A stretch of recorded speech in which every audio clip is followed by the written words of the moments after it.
me turn on the light. Oh man, that's bright. Oh, I don't have the brightness turned up on my phone. Let me turn up the settings, the brightness on my phone. There we go. Cool.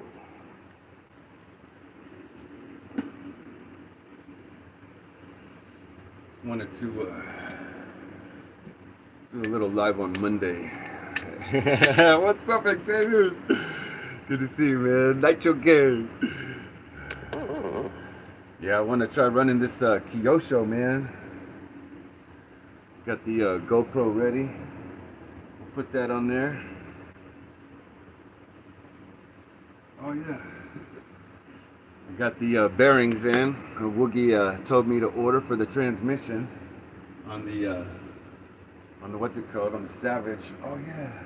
And I ordered man, that's so cool. I got a hey, what's up, John Paul? Good to see you, man. I was just thinking about running the Kyosho.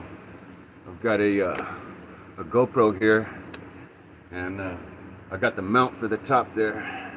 So I like to do onboard footage. Yeah. And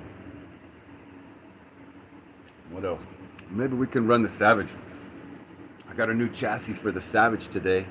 Oh, and I got a new body. I got a new body for my Serpent Vector.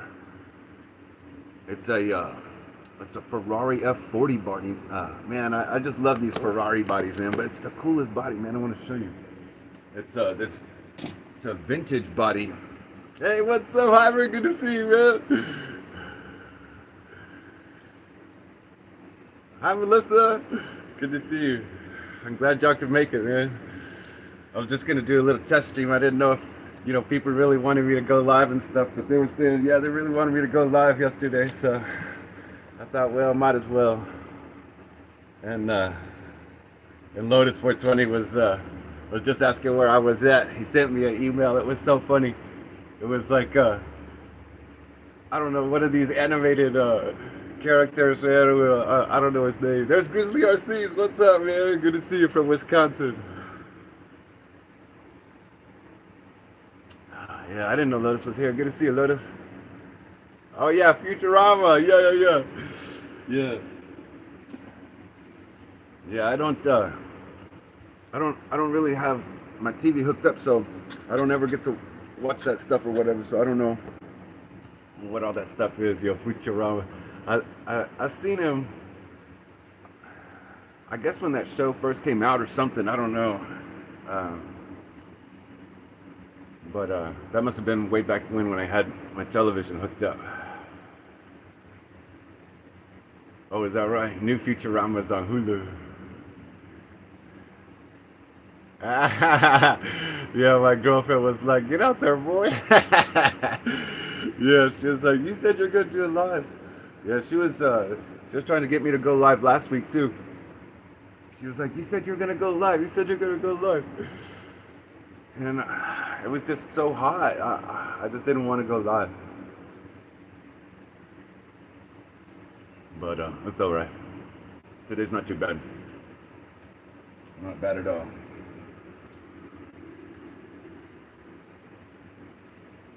Yeah, it's only like 94. Once it starts getting up like hotter than that, man, it's brutal. Y'all have a good Monday? Yeah, Lotus. Yeah, good job, Phoenix. Kicking him in the butt, yeah.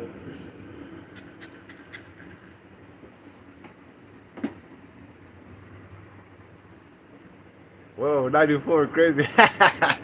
Yeah. Yeah, that's why I'm always spraying myself down with that water, man. That's the only way I can stay cool. Like a bird. 87 there. Where are you at, Lotus? I forgot. Ah, that's funny. Iver says, yeah, Phoenix release, Melissa makes me go live too. Oh, funny. That's good, man. That's good. 96. Wow. Oh, in Dayton, Ohio. That's right. Lotus is in Dayton, Ohio. Wow. Felix says, yeah, us women are going to have to get on y'all. That's good. It doesn't feel too hot, though. Let me, 60% humidity. Oh, man, that's brutal. Yeah, it's the humidity that kills you, boy. I tell you what. Let me show you this this cool ass body I just got. I couldn't believe I found it. And the dude, the dude sold it to me for like 25 bucks. I couldn't believe it, dude. Yeah, sweaty vest for sure. Oh god. Yeah, that ain't no lie. Yeah, this is. So I picked up a vintage Parma 8 scale F40 body for my Serpent. But I guess I could even run it on the Kyosho. I don't know. We'll have to see when it gets here. But let's check it out. Let me show you this real quick. You see that? Oh yeah, there it is. Yeah. So that's the new body I just ordered. The dude only wanted 25 bucks for it. I couldn't believe it, man. This is a vintage Parma body, or however you pronounce that.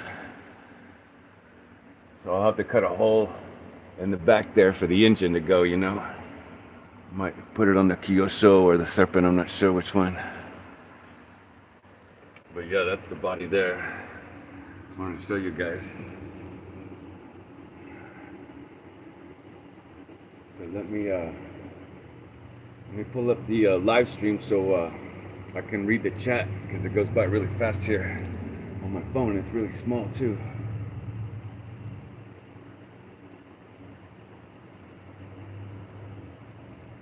Yeah, I was thinking I'd like to run the was there body post holes? No, there actually there was maybe one or two. Let's see. Let's check again. No, there's none in the front, so I'll have to drill those or whatever. But it looks like there was one in the back. But that's about it. It's only got one little body hole in the back. Like maybe that's where the antenna went or something. I don't know. So you can see right there. But anyway, it doesn't have the holes in the front. So I'll have to, but that's cool, you know. I prefer it without the holes, because then, you know, whenever you get a body, and they pre-drill them or whatever, it typically never matches up. So like whatever you want to run it on, so you just end up having to drill a bunch more holes. So I was stoked about that. Yeah, the dude sold it to me for $25. I couldn't believe it, man. And he's even here in Texas too, in Keller, Texas, wherever that is. I think that's up there by Dallas or something.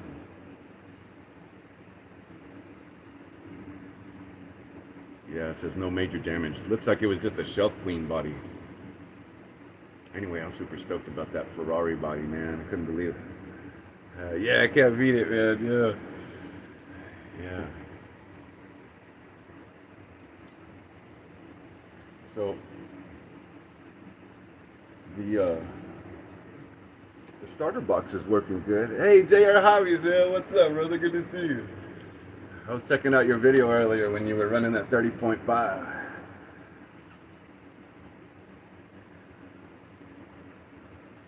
Yeah, that 30.5 you were running, JR's, was running good, man. I was thinking, man, that really makes me want to get my Baja out, you know.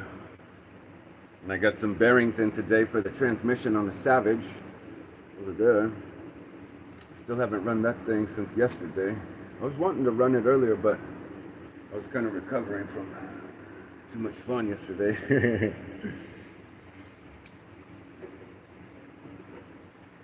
So I was thinking what I'll do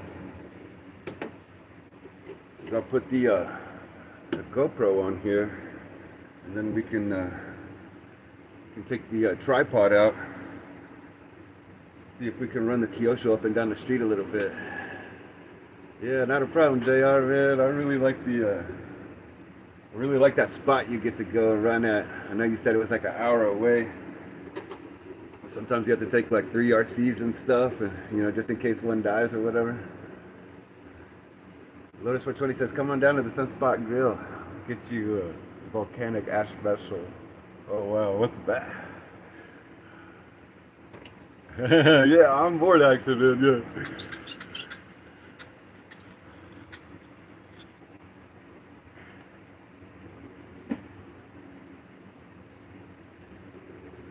Yeah, like the only thing that pisses me off about this GoPro is like when I turn on the telemetry, like the telemetry will work fine or whatever, and it'll like show up on my phone. But then if I try and like save it from the app to my phone, then it acts up and it doesn't want to save. And so like the whole purpose of me like getting this thing was so I could see how fast it went, because I used to watch Hybrid's video when he used to put those the telemetry on there, man. You could see how fast our car was going. I was like, man, that's so cool. I want to do that, And so far I've only got it to work a few times, and it just acts really glitchy or buggy or something. I don't know, it doesn't want to work. So I decided to order a new what do you call it, a little micro SD card.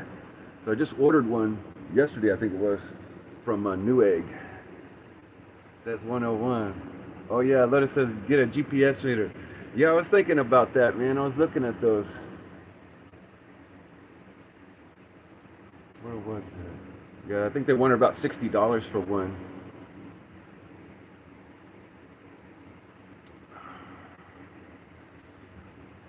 Let me pop out the chat. Still pulling up. Oh, here we go. Okay, cool.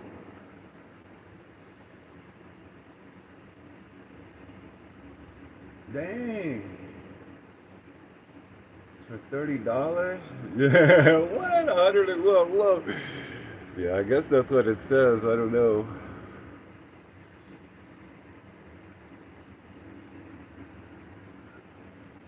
Oh, they're for bikes. Wow, okay. TEMU has them. Let me see if I can pull up that website real quick.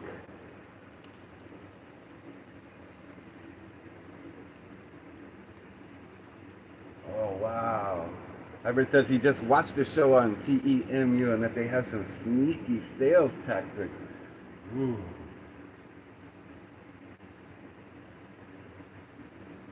Okay, let's see. TEMU. Let's see what this is. Official site, all categories. Lotus says his wife orders from them all the time. Okay, cool.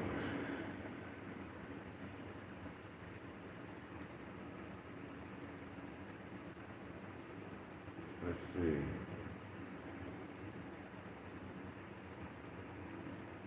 And so what would I type in, like a speedometer, or what is that thing? Is it a GPS speedometer or something?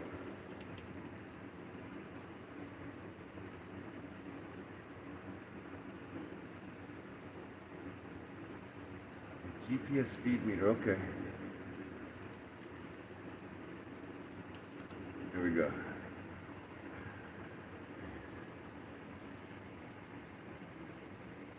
Oh, okay, look, Hybrid just put a link on there.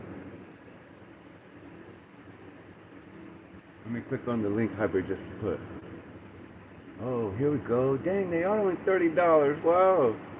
Mini GPS bike computer, wireless cycling computer bike odometer. Wow.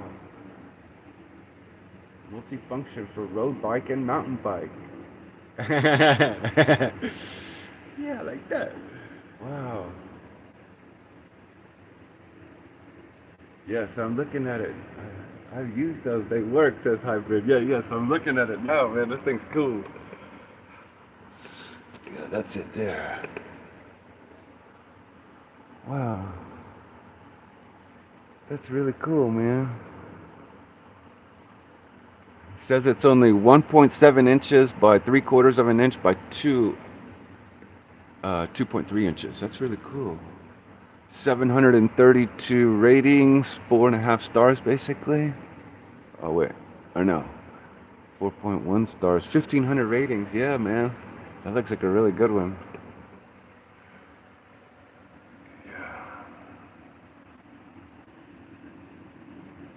Or this RC-based one. Hybrid just put another link. Let's see.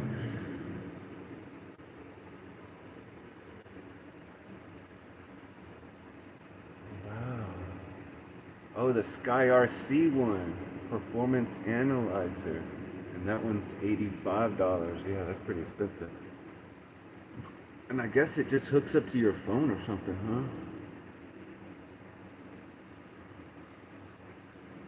Yeah, so here's the other one. Hybrid just put the link. Most RC channels use this. Yeah, I use my phone to record until I can get a GoPro. Oh, and a laptop. So this is the one. This is the one Hybrid just showed the link for, the Sky RC.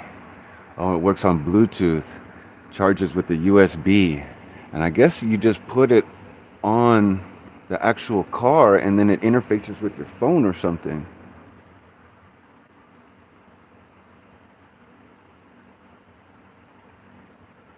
Huh. Pretty cool. Yeah, I'll have to study up on that stuff. I'm thinking I'll go with the cheap one. Okay, cool. Yeah. Hybrid says, but the cheap bike one is simple, it works too. Yeah, see, I like that. I like the simpler stuff sometimes, you know, because like sometimes I get yeah, cheap. Cheap is good, baby. I know it. Yeah. That's what I like. Cheap and simple.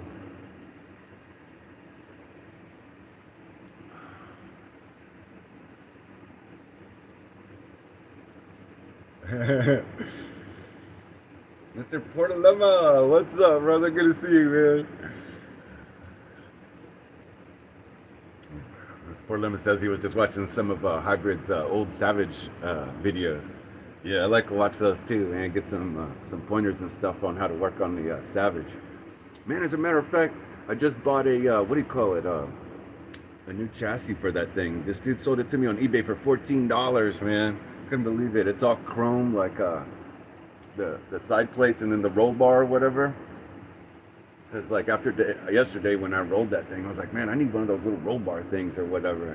So I found one, and he had the whole chassis and sold me the whole thing for $14.70. I couldn't believe it, dude. The both twin vertical, chassis, the metal chassis, and it's silver, like, or chrome, whatever it looks like, polished aluminum, and then it's got that roll bar across the top, So I'm excited about that too, man. I couldn't believe the dude offered it to me $14.70. Man, that's a good deal. I don't know how much those normally go for, but that sounds like a really good deal to me.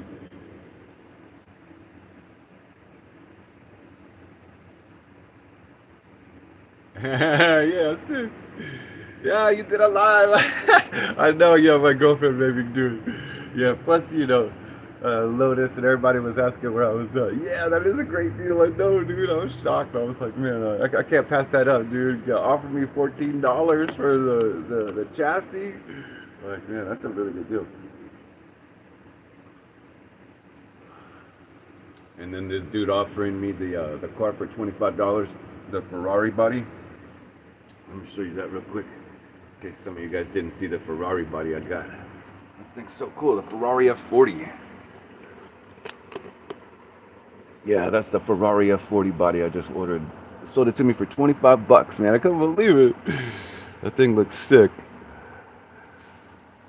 It's an 8 scale. I was thinking about putting it on my Serpent. Hey, Boosted Baja, what's up, brother? Good to see you, man. Yeah. Mr. Portlema says, yeah, eBay's crazy. I was looking for a new Savage. Golly. And $1,000 one was just way too much. Yeah. Need a new grill, not a Ferrari. Yeah, ain't that the truth, man? Oh, it's funny.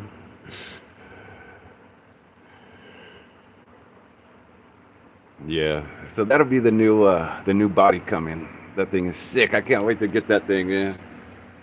Yeah, initially he had it on there for $35 or whatever, and then he knocked off like 33% or whatever, and offered it to me for 25 bucks.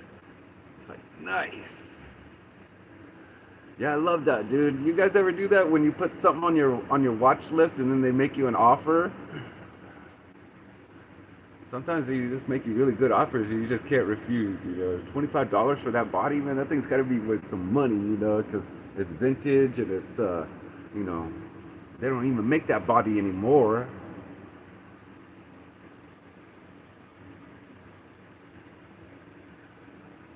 Yeah, that's really cool. Lotus says, yeah, I have a few times, man. Yeah, I know. That's so much fun.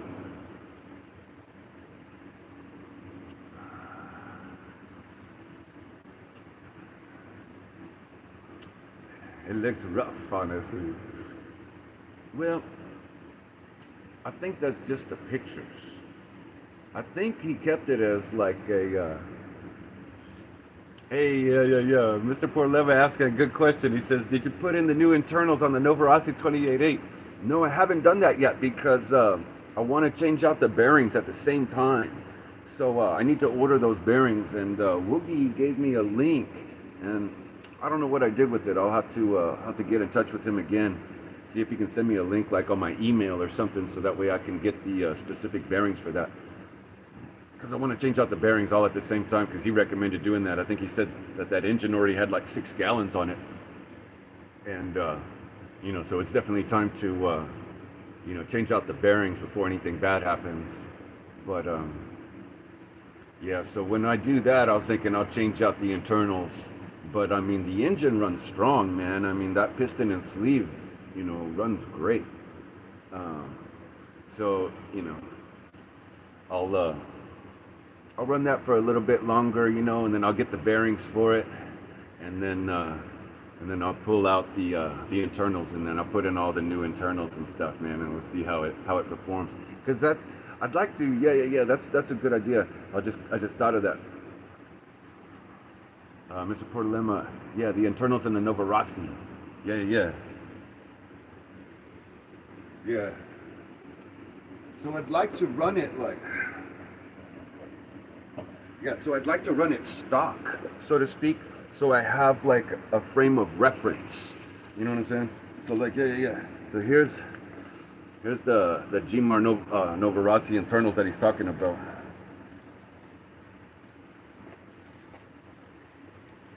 Yeah, so that's the piston in the sleeve. I still haven't put it back in the case or the box. I mean the bag. Yeah, this thing is sick, man. Like you can see how they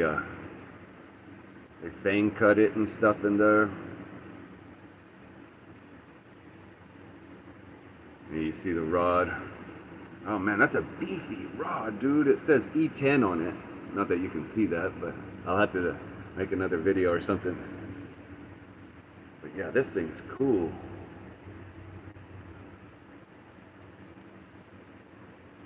What is that going to do for it? Mr. Portalema asked. So, from my understanding, it should make more power, or either just make more power or more fuel economy. So I'm not sure exactly, but Gmar, they modified the Nova Rossi engines, and they make them specifically for racing. Over there, like in Europe, they do like the on-road style racing, and off-road, of course, too. But I mean, they're synonymous with the on-road racing. Yeah, like the Red Bull. Yeah, it gives it wings. Yeah. So the new internals should just give it more power, more speed, and maybe more fuel economy. I'm not sure. So anyway, that'll be exciting. So I'd like to run it stock first, and then need Monster Energy. Yeah, exactly, man. I have to make. JR says I have to make time to clean up his nitros. Yeah, dude, been more than a year. Yeah, dude, I saw all your nitros. I was like, oh, dude, he's got so many cool nitros, man. I wish I could like, play with some of those things, man. Man, there was one dude. I couldn't believe it. I saw it today. I gotta stay off of eBay, man. The guy wanted $100. I couldn't believe it, dude. And it was a 3-speed, like vintage, what do you call it? That Kyosho Mad Force, I think it was. I was like, oh my god, I can't believe it, dude. Like he only wanted $100 for it, dude. And it had the 3-speed, the engine, all of it. It was all together. And the guy said that he hadn't played with it for a while, and then like he just it was working fine, and then like he just left it in the garage or whatever. And so when he picked it up, I guess he said he dropped it and it broke the fuel tank or something, and some kind of mount or something. Like it was easy to fix, and I actually have an extra fuel tank. Ah, how funny. JR says, yeah, I had the bug back then. Yeah, dude. Yeah, I love that USA one that you have, dude. Oh, you said it made you so mad because that 3-speed and stuff. Yeah, I know how it is, man.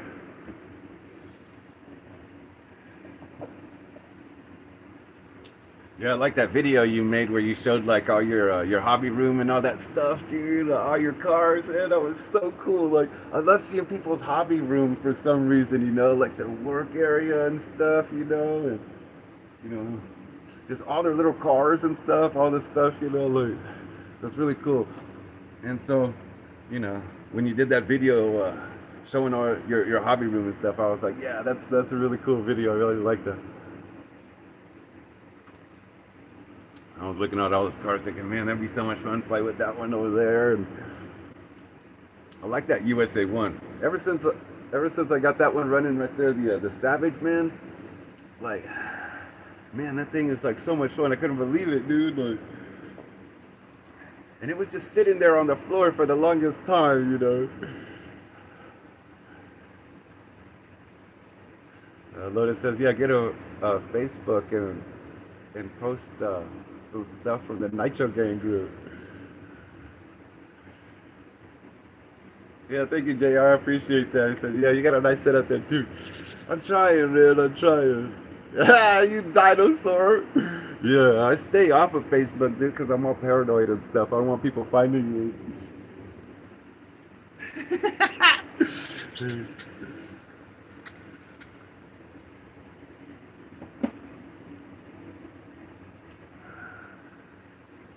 Oh, yeah. How's Xavier's is asking how Nitro Sandy's doing. Let's see. Yeah, I gotta stay off this damn Facebook. Facebook is scary. And my girlfriend, she was on Facebook and it had a bunch of stalkers. Creepy people, dude. And Mr. Portlevis says, you are nice. Ah, thank you, brother. That's very kind of you. I appreciate that.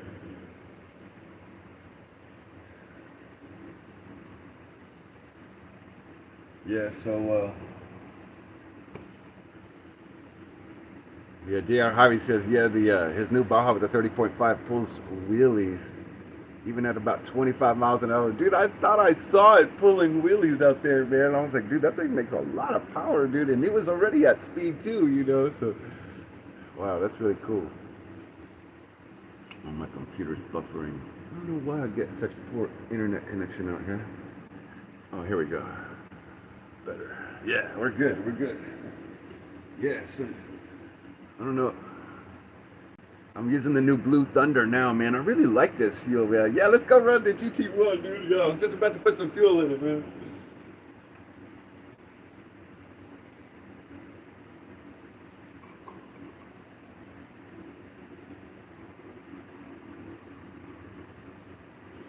Yeah, it's perfect time, too.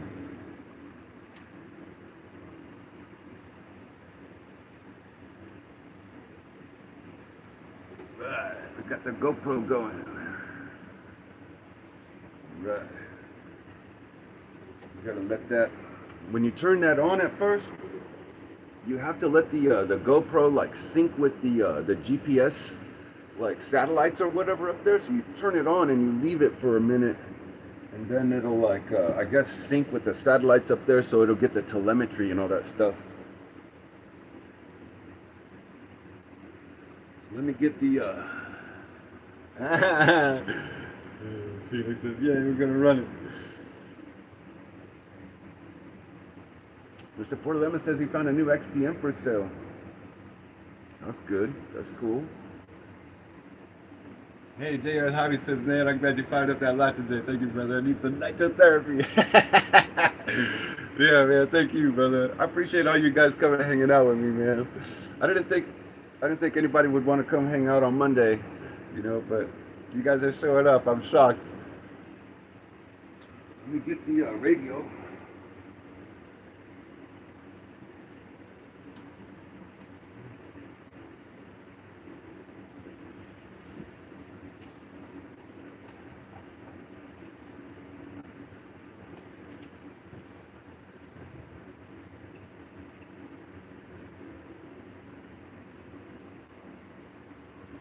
I forgot to charge the transmitter. I'm trying to plug it in real quick.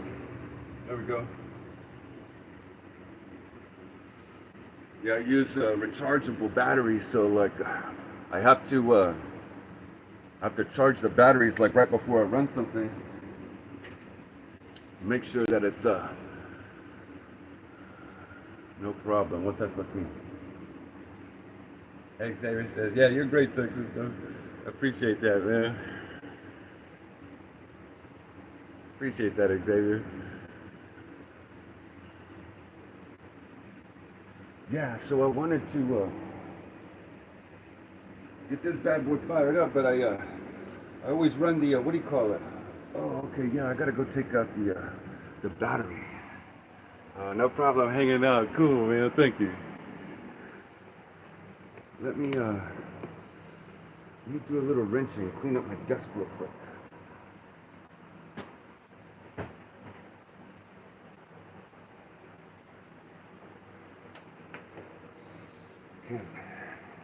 Can't stand not being organized.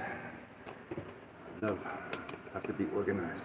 Some kind of OCD thing. Okay.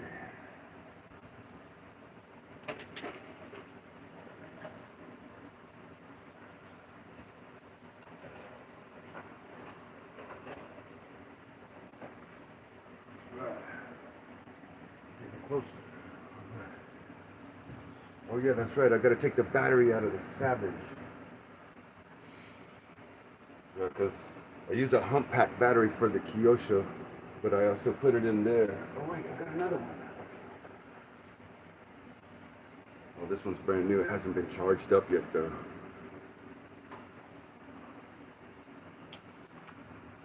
Oh, it's a different style. Oh, I got the straight one. Oh, it won't fit.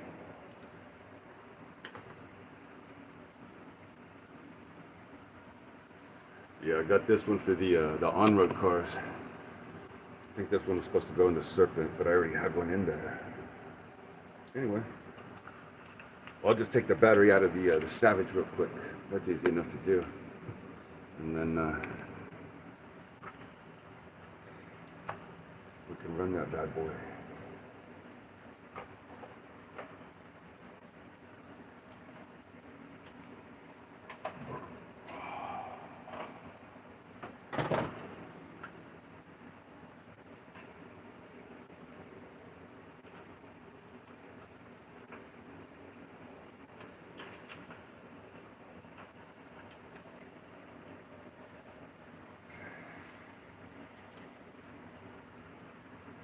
Cool. Yeah, I love these little muscle packs, man. These things are great. Yeah, the battery don't fit. Let's run the Baja.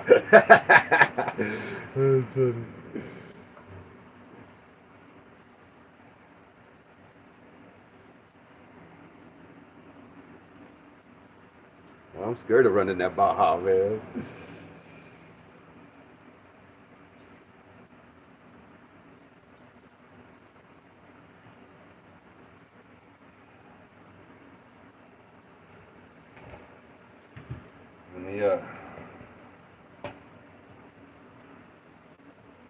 Oh yeah, this is on. Okay, we're good.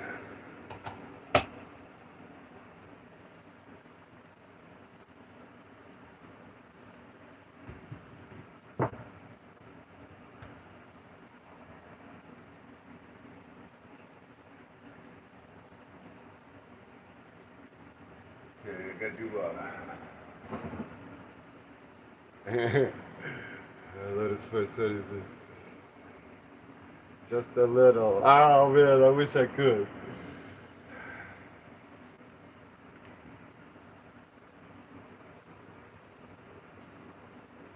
Hold on, I gotta change the model on the radio.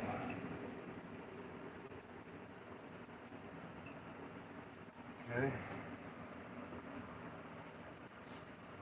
Right. You're ready.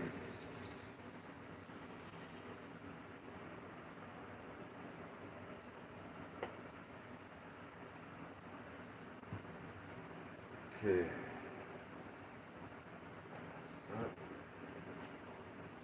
Hopefully this thing doesn't give me any hell. But you know, it's just part of it, I guess.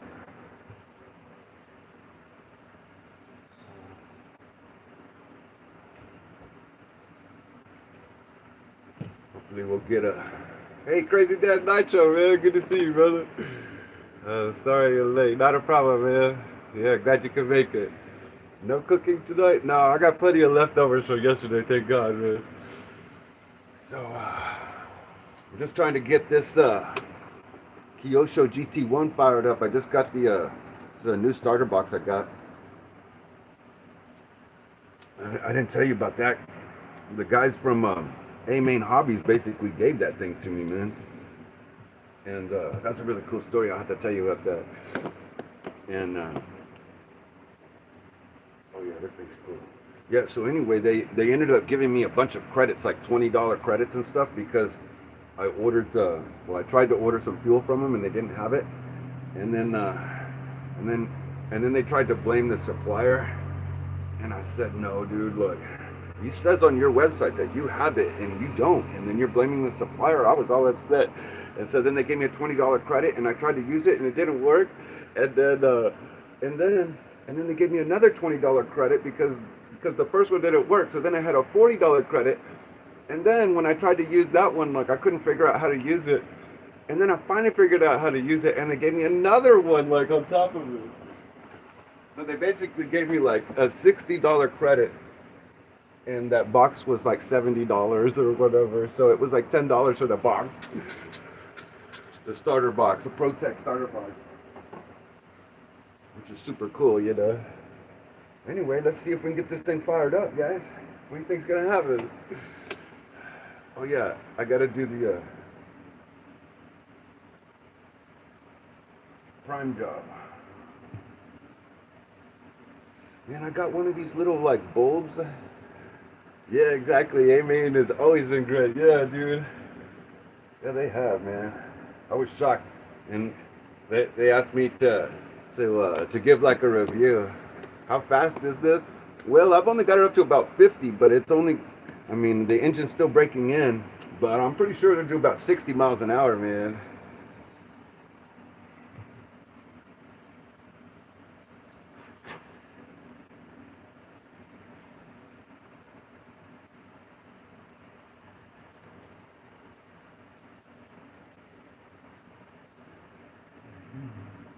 Can't tell if fuel's going in or not.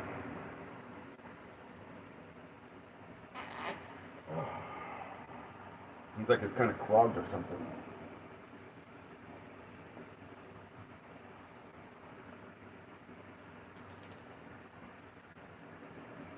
Well, here we go. Cross your fingers, guys. Let's see what happens. I couldn't even cross my fingers.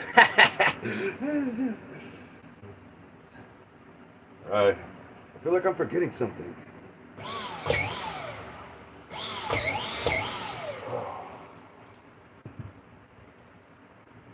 Here we go.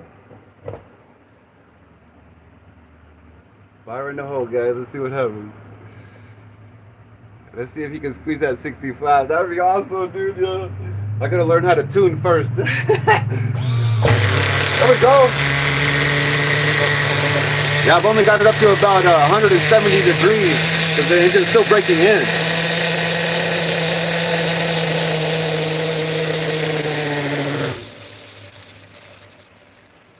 Let me try and give it a little idle gap.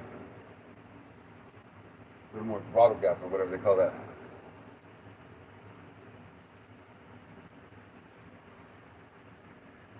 There we go.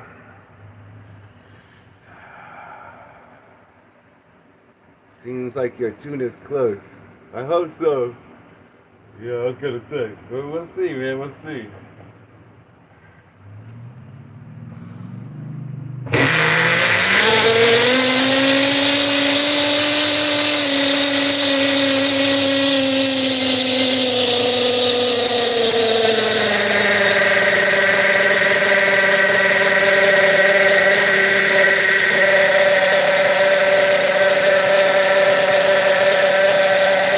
Let it warm up a little bit.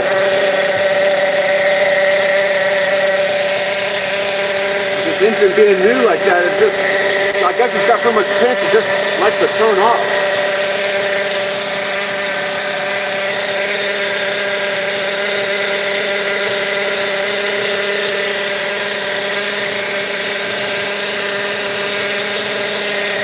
Yeah, it's only 122 right now.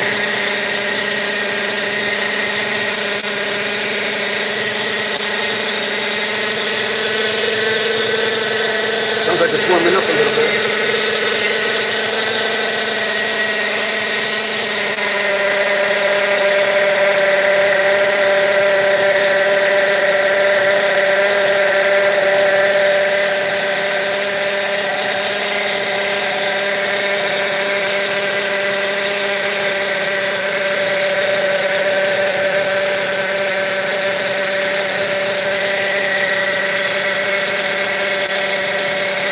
It's only 134 right now.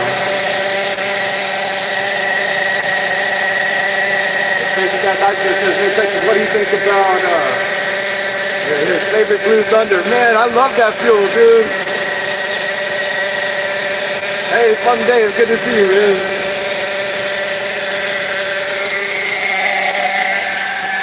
Where is it? Yeah, there's the Blue Thunder right there. Yeah, I've got a case of the Blue Thunder right there. It's a 4 gallons. Dude, I really love that fuel. Yeah, the LRP's got amazing power. Oh, he's got one in the Loki Sluggy. Wow.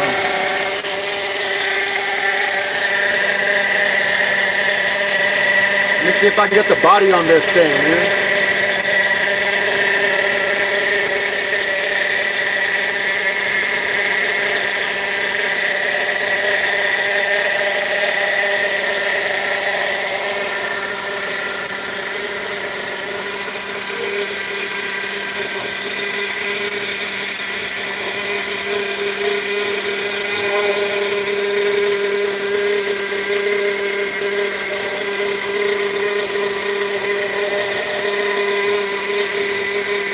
Hope it doesn't turn off.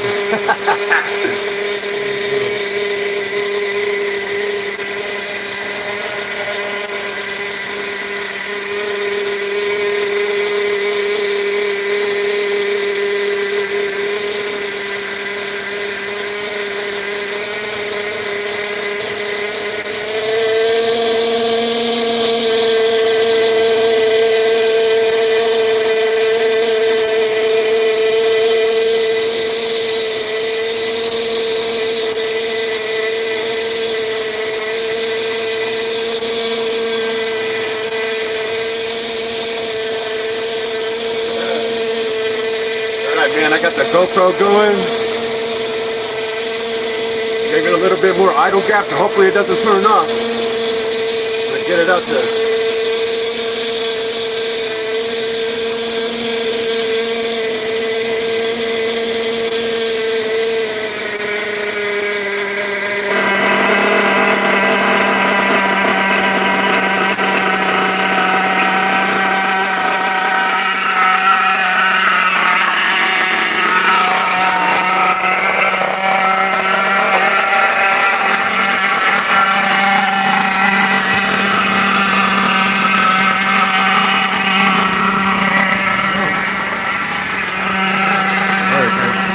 Lots of fingers.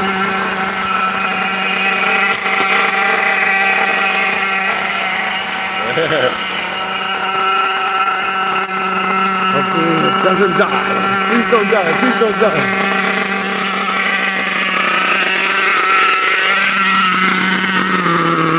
It's time to go already. Okay. At least it hasn't died yet.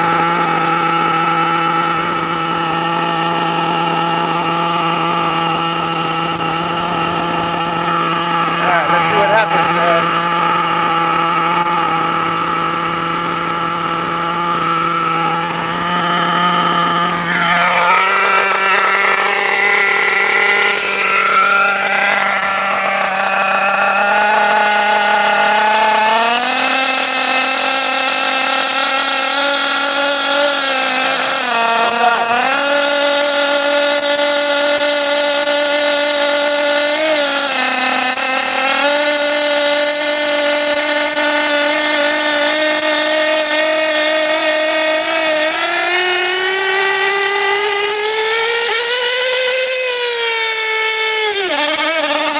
Yeah, it's working.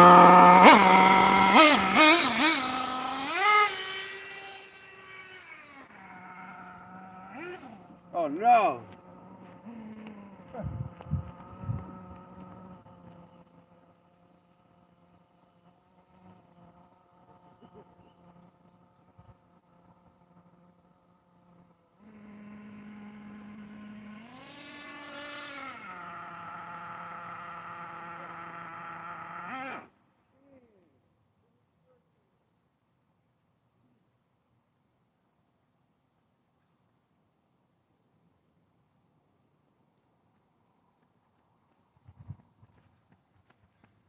Man, I messed it up. Dang. It was going just fine, then I went in the grass and killed it. Well, as soon as I got it out of the grass, oh man, I should have taken the starter box out there like Woogie told me to do.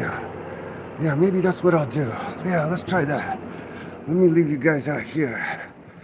And I'll bring the starter box out because this thing will probably die again. It'll be a lot easier. So let me get the starter box. Oh, don't roll away, little car. Hold on, guys. Let me go get the starter box. All right. Give me 1 second, dude.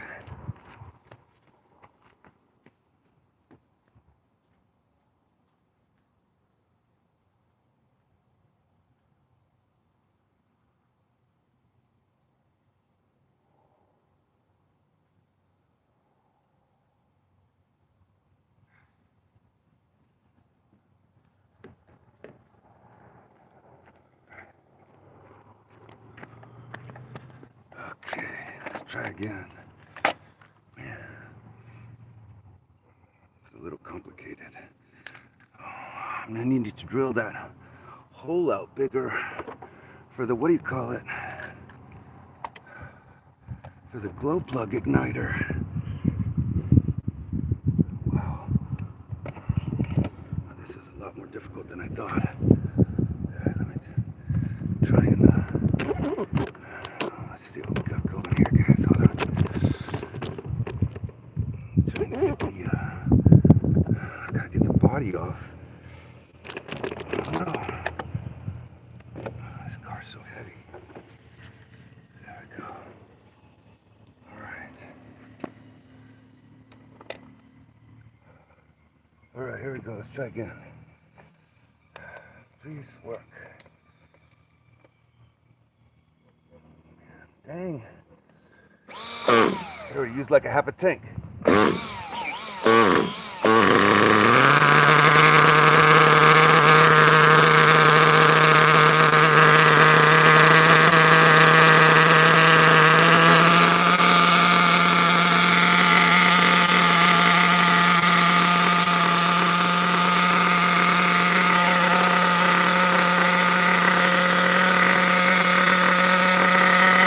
Only running 120.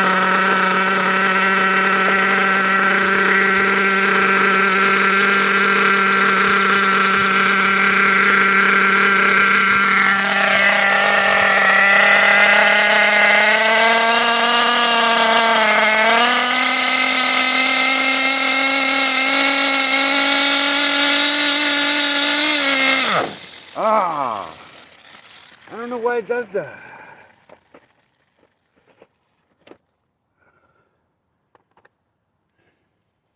Come on, man.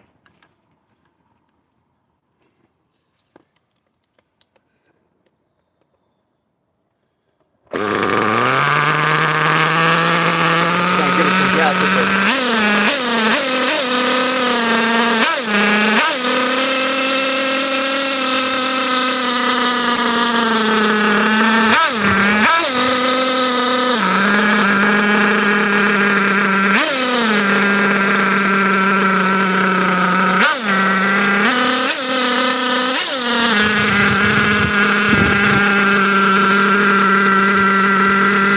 Yeah, it could be time for you to go for a roll. Oh! Dang.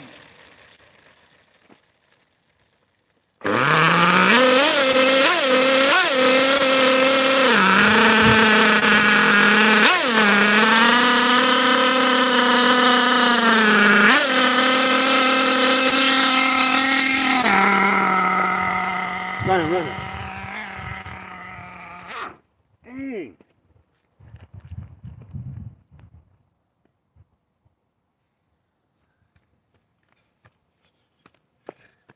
Hold on. Ouch. Motor burnt. Let's try again. Come on, man.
Man, this thing's hard to control.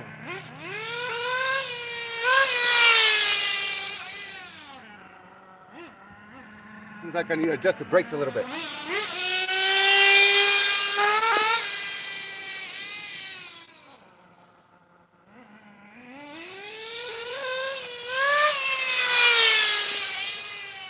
this thing's nuts.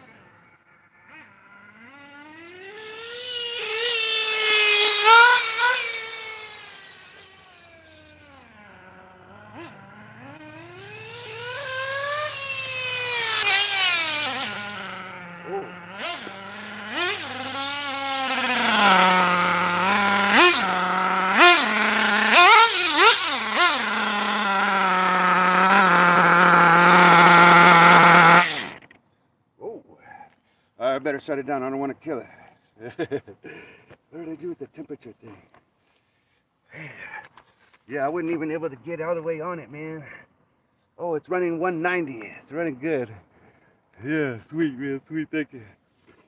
All right, let's go back inside before I kill it. I don't want to kill it. There you go. All right, let me gather up all these little goodies. I appreciate y'all hanging out with me, man. That's so much fun. Get this car put away. I mean, it's much more difficult. It's all in pieces. Yeah, I'll have to get some good GoPro footage for you guys, man. Oh, I forgot to turn the camera on. Well, no, the camera was on, but oh well, whatever. So, man, I've got too much stuff. It's like Woogie said, I need a, what do you call it? A wagon. Hold on.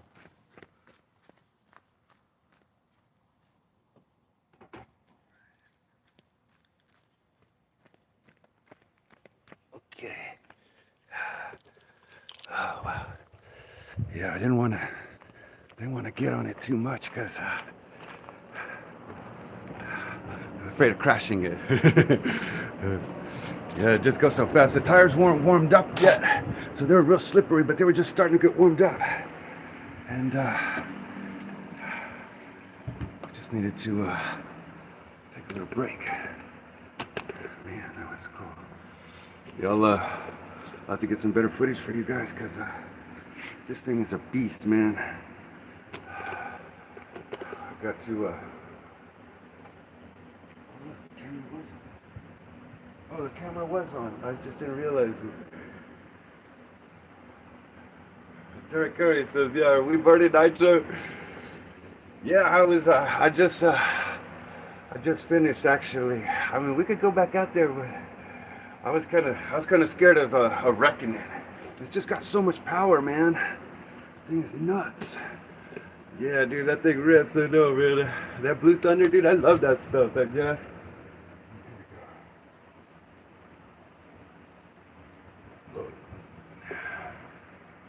Yeah, nothing broke exactly. So it's weird. Yes, I got the GoPro on there, man. If you can handle that, you can handle the Baja. This is a pretty cool little GoPro. Hopefully.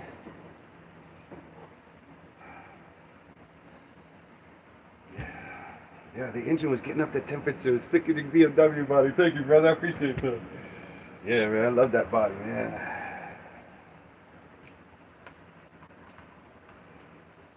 I didn't want to run it too long. Well, the thing is, it's like, it's been a long time since I've driven it, so I'm still learning how to do it. Mr. Portalema is asking how to do a clutch swap on his XTM Mammoth. Well, I love the little GoPro. That's what I need. Yeah, man, no kidding. It's got the image stabilization, and so even though the car's all like, you know, it'll like level it all out and stuff, man. It's pretty cool. It's kind of finicky though. Unfortunately, if you hit a mailbox at that speed, there'll be nothing left of your Nitro. I know it, man. Yeah, dude, this thing. Yeah, it'll do 50. Like, I know because I tracked it already at 50, but I'm sure it's got a lot more in it because it was only up to 170 at that time.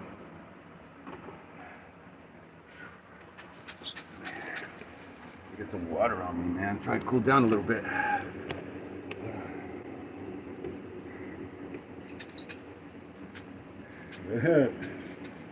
Yeah, nice, crazy dad Nitro. Yeah, man, thank you. Yeah, I would have ripped it some more, but my adrenaline was rushing and stuff, man, and I was like, man, I need to put this down, dude. Go, Fonzie, go. Mighty Mike, what's up, brother? Good to see you, man. Yeah, I was just running the Kyosho GT1. That bad boy right there with the LRP 32 in it. And I had the body on for a minute, and then I crashed it. Well, I went off road, and then the engine turned off. So, and I had the GoPro going too. But anyway, you have to put like a little piece of sandpaper, like in this little part right here. They call them the fingers. There's like 2 little fingers that come up, or 3, and you have to put a piece of sandpaper in between there. Otherwise, like, this thing would just, like, you know, pivot around and stuff like that. Slash Raptor 93, good to see you, man. Easy way to get those tires warmed up is stick those suckers in the sun. Yeah, no kidding. Yeah, just leave them there for a minute, man. They'll heat up. Yeah, they just started to warm up, man. I appreciate y'all stopping in. They just started warming up, man. Just this is, I was shutting it down, but my adrenaline was rushing too hardcore, man. I was like, man, I gotta set this thing down before have an accident or something, man. Yeah, that LRP32 is a beast, man. Oh yeah, it's not very hot at all. Let's see. I got it up to 190 today. That's sucker, because normally I only get it up to 170. It's at 120 right now. Yeah, oh yeah, look, there's the GoPro. I'm gonna turn that off. And that thing there will automatically turn itself off after about 5 minutes. But yeah, these are those Gmar tires. These are sick, man. I got a whole box of them. There's like 40 of them in there. Get nervous driving the Nitro boat. Yeah, you know what I'm talking about. Yeah, man. And I already burned up these gears, and I just took the X-Acto blade to it or whatever and cleaned them up. Man, they work fine, you know, like no problem. And I really love this new fuel, man. The what do you call it? That Blue Thunder, man. That stuff is awesome. Read my comment up there. Okay, let's see. What did Lotus say? Oh, yeah. It sounds lean on the bottom. Yeah, I noticed that. And that's why the engine flutters like that when you get on the throttle, and that's why it dies before it's hot. Oh, yeah, but you know what? It's so difficult to get it running like when I first start it. So I have to lean out the bottom so much just to keep it running. You know what I'm saying? So I'm hoping that after it breaks in a little bit, I'll be able to like richen it back up and not have it die on the idle. You know what I'm saying? I don't know. I don't know very much about tuning. I'm still learning. But yeah, I noticed how that's why it goes wee, when I let off the throttle and stuff. Yeah. But there's not too much I can do. I guess I could try and richen it up. But when I do that, it what's it called? It just keeps on dying, I guess, from being too rich or something. I don't know. What did Kurt say? I would increase the idle gap. Oh, and keep the low speed needle at the original rich setting. Oh, okay.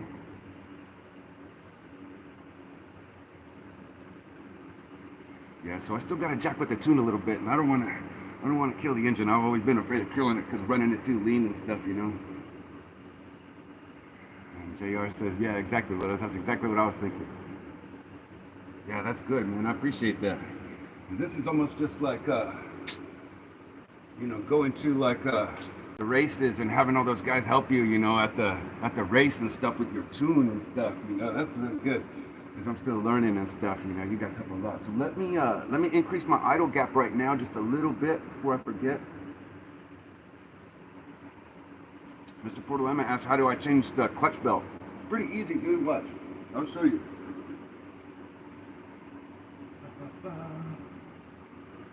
Look. So here's like the clutch belt, for instance. It's a tuner's game, yeah. So you pull the engine, right? You've got like 4 screws on the bottom.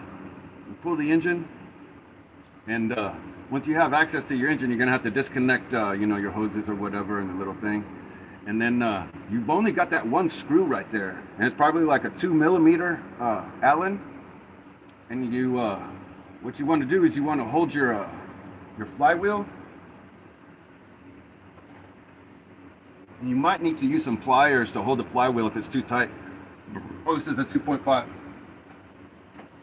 So you just take your little 2.5 Allen and you stick it in your clutch right there, and you hold the flywheel. You might need pliers to hold the flywheel, and you just unscrew it, man, and it comes off real easy. And so you just unscrew it like this, make sure it comes out all the way or whatever. And then this is where it kind of gets tricky, because sometimes you got a bunch of shims and stuff in there, like little bitty washers and bearings and stuff. So you want to try and be real careful when you pull it off. So you just pull it off. See, it just comes off like that, and you got one bearing on the inside and maybe a shim or two. So you can see I've got a shim there, and then there's the clutch right there, the clutch shoes.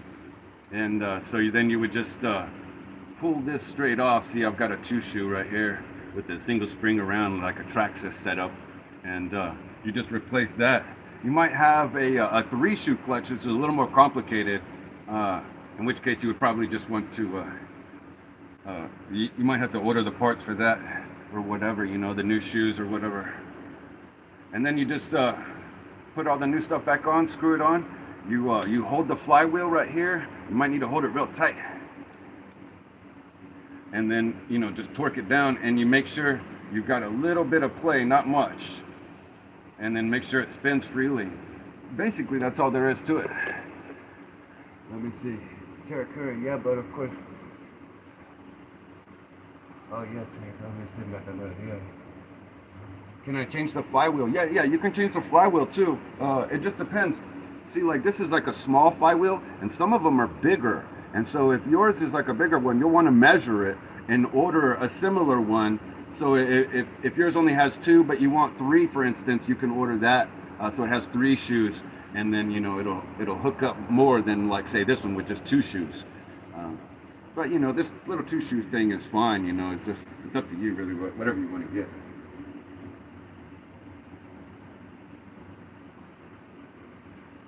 The 3 shoe ones are actually harder to install.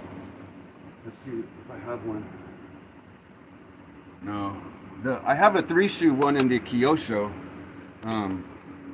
but yeah, you basically, you know, just drop the engine. It's pretty easy. Just the 4 bolts. You can do it from the top or the bottom. I like to do it from the bottom. It's just a lot easier, and it comes out real quick, man. It shouldn't be any problem.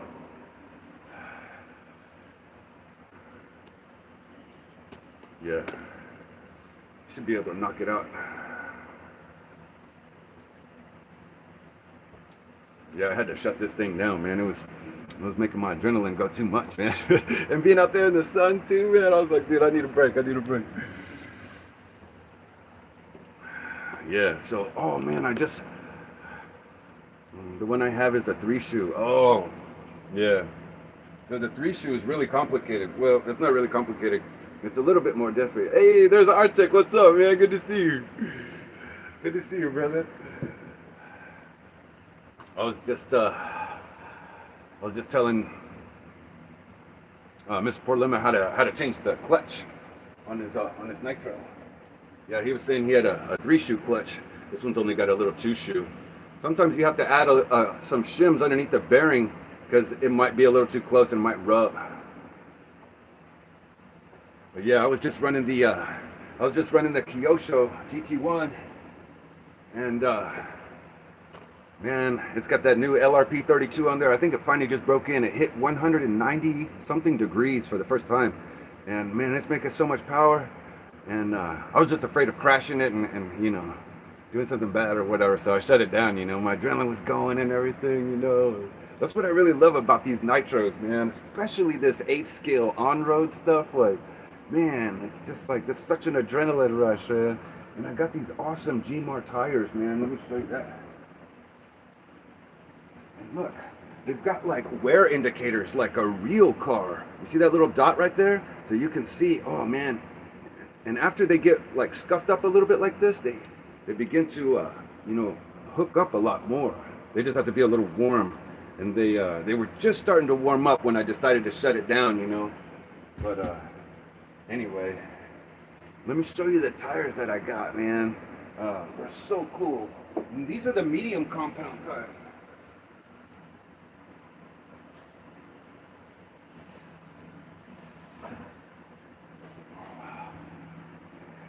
Yeah, check out this box, dude.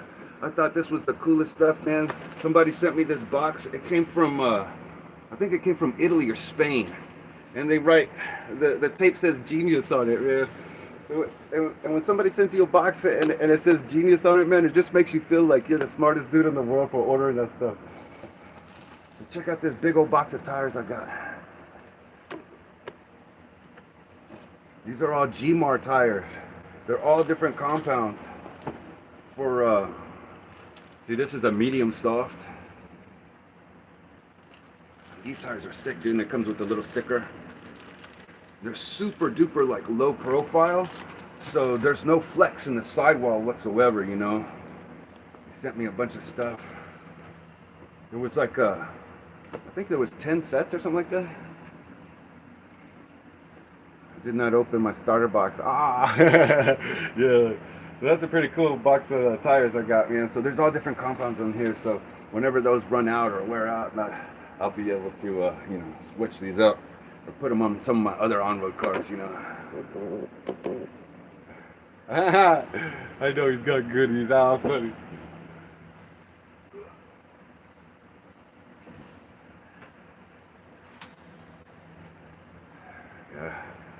I got tires in stock. Yeah.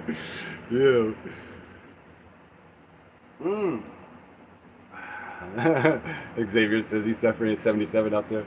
Man, I think it's like, I mean, it says it's only like 94. Oh, okay. That's better. 97.9. No wonder. I was going to say, it feels hotter. But yeah, man, that Kyosho is a beast, man. I know Hybrid just got one, dude. And he just got the axial motor for it, like repinched from that RCR Mods guy or whoever he is. Rick from RW Mods, RCR Mods, I think it is. Yeah. Wait, what's up with that? Okay, here we go. Here we are. You think I could build that Baja? Oh man, that's pretty hard. I mean, you could. I mean, you're gonna end up spending a lot of money. If that's what you like to do. Yeah, you could do it, but I mean, it's a lot of fun. Don't get me wrong. The Baja is fun. Let's go check out the Baja real quick.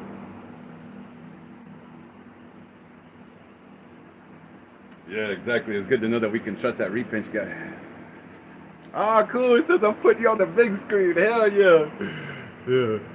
Must be because that Baja right there. Yeah. Yeah, so that Baja's got one of those RC Max pipes on there. And I put some on-road tires on there. Covered the pipe with some oil because it was beginning to rust. Still need to get that like finished or whatever. It's got all badass turtle racing stuff on there. Yeah, look at that smooth transmission, dude. It's like butter. Man, I've only run this thing once, like for a minute, if that. Yeah. I'm scared of breaking something, so I don't really run it. But you know, eventually I will. I'll just have to grow up there. This is that OBR full mod. It makes like 10 horsepower or something. With the reed case. Yeah, this thing is sick. It's got like every upgrade imaginable on there. Where's the camera? Oh, it's over here. Yeah, this thing is cool, man. Nice Savox servos in there. Yeah, I just finished charging the battery and everything too, man.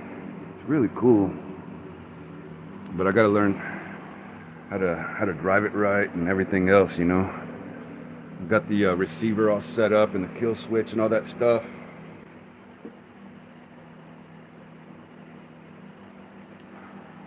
But yeah, I was only testing it out here in the street, you know. That's why I put the street tires on it. So I don't know. I'll have to find a better spot to run it because I don't like running it out here on the street because there's just so much traffic, you know. But I opened up the 353 race engine the other day, and I was trying to put that in my Mugen over there, but it didn't work out. So anyway, I'll have to get back on that. Let me put the oops. Would you let me drive that Baja? Hell no, you're crazy. I don't even get to drive it, man. That thing kind of just sits there. I'll eventually drive it, you know, and put the GoPro on it, you know.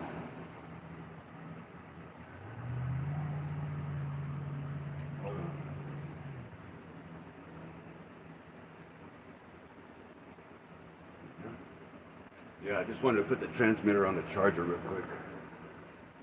Man, I can't believe how fast that LRP32 drinks the fuel, man. That thing is nuts.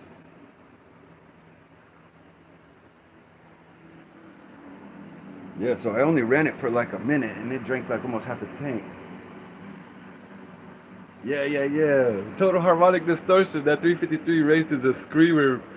Put in that Kyosho V1. Yeah, that's what I was thinking, man. Where is it?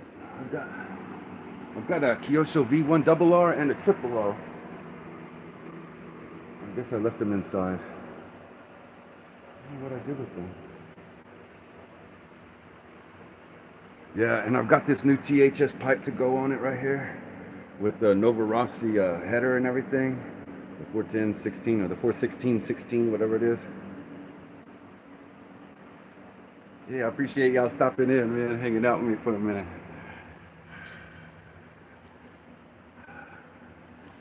Total harmonic distortion. Yeah, I like that name, dude. That's cool. Stereo audiophile. Mr. Portland says, "Why not?" Uh, well, I guess if you could put down like $2,500 deposit, then yeah, you could drive it, brother. I mean, not a problem. Yeah, it'll fly for sure. Yeah, I'm excited about that new engine, man. The 353 race, man. I tried to open it up the other day, but my cheapo Harbor Freight tools wouldn't cut it, and so it didn't cut the mustard, and so I couldn't open up the engine, and the video was a complete fail, so I didn't post it. So.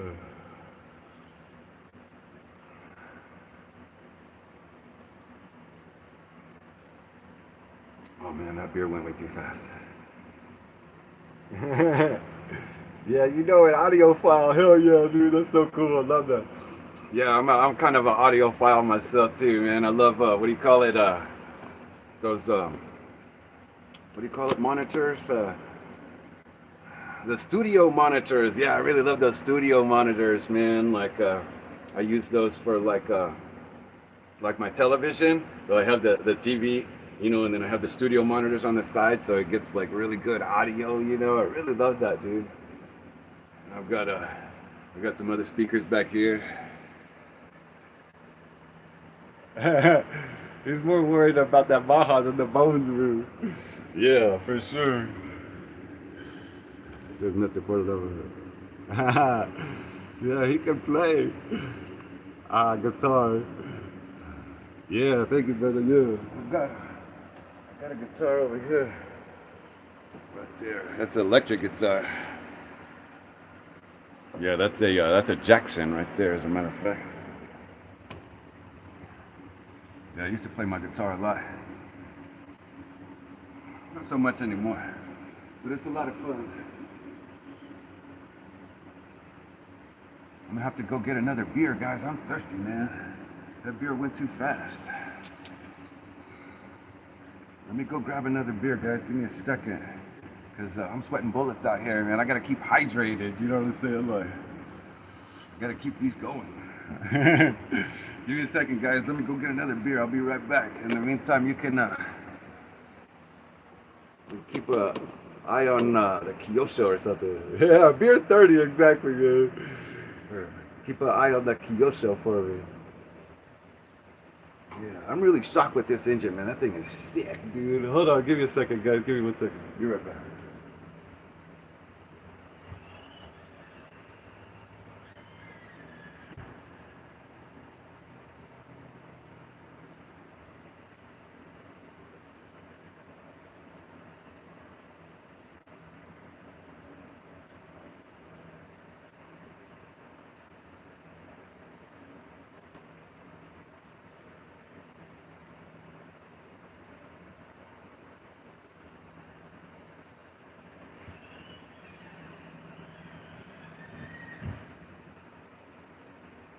All right, I'm back. All right, fine. These linesman pliers work great for a bottle opener, man. Really love these linesman pliers.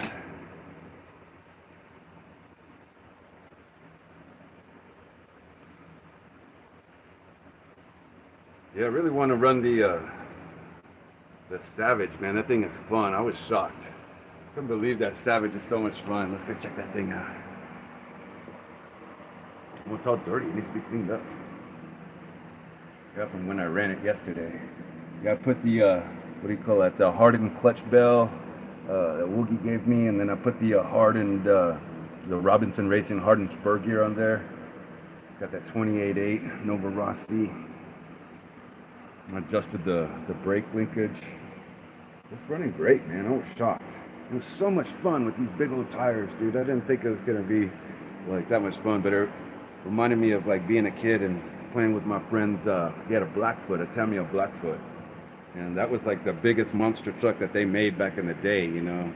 And that's what this thing kind of reminds me of, you know, like when I was a kid and, you know, having so much fun playing with those. It was, I guess it was just Tamiya back in the day, you know what I'm saying? Because that's all we really could afford, you know. Nobody could afford a Nitro car. Let's get you guys set back up over here. All right. Man, it's hot.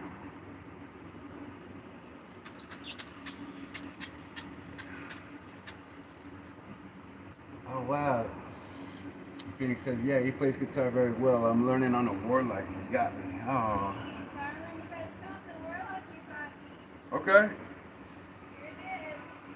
Hey, you want to see this guitar? Check this out.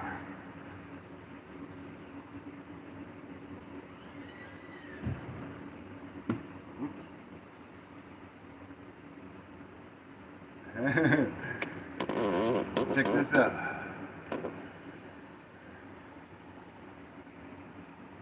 This is a BC Rich Warlock. I bought this for my girlfriend so she could learn how to play the guitar. Yeah, this thing is sick, dude. Nice. That's crazy, dude. Thank you, brother.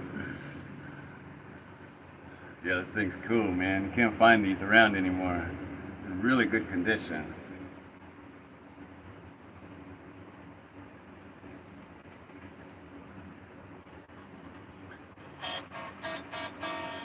Let's see.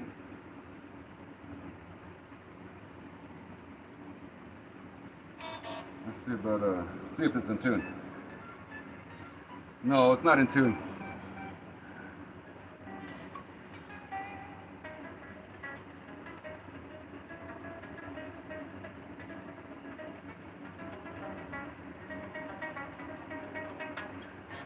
Well, these tunes, these strings up here are in tune. Let's see. These down here are not in tune. So anyway.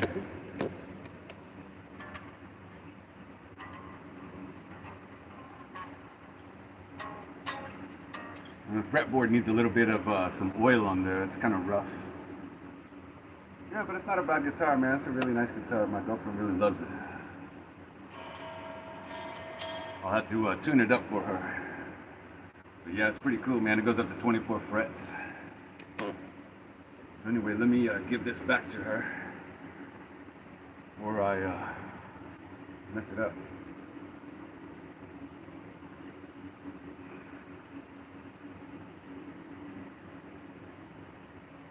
Hold on one second, guys. Let me go inside and give her this guitar.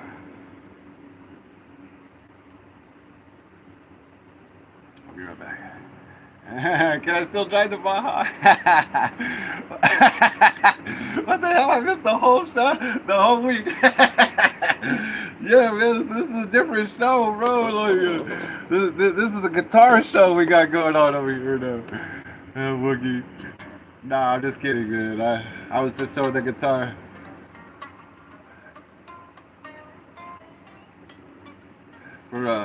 I got this guitar for my girlfriend, man. This is a BC Rich Warlock, so she can learn how to play. So hopefully, she comes back for us soon.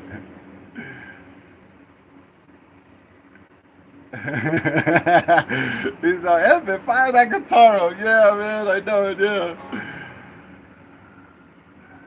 Oh, I don't have my amp plugged in. My amp's inside. Or I would fire it up. Yeah, Texas taking over Monday Night Nitro. Yeah. The only thing I can play is Rush, Red Barchetta. Oh, that's cool shit. Oh, are you kidding me? That's a great song. Okay, here she is. Let me give the guitar away. Hold on, guys.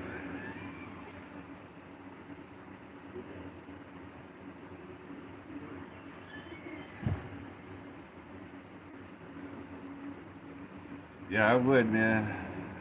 Ah, Mr. Porter Never says, I don't like Bajas anyway. Well, I'll tell you what, brother. I'll let Wookie drive the Baja because he knows how to drive it. Oh. Well, you can watch. Yeah, I don't even get to drive the Baja. A2RC, what's up, man? What are you playing? Thunderstruck? Yeah, that's a good one, dude. Yeah. Wookie says he drove his Baja last week, dude.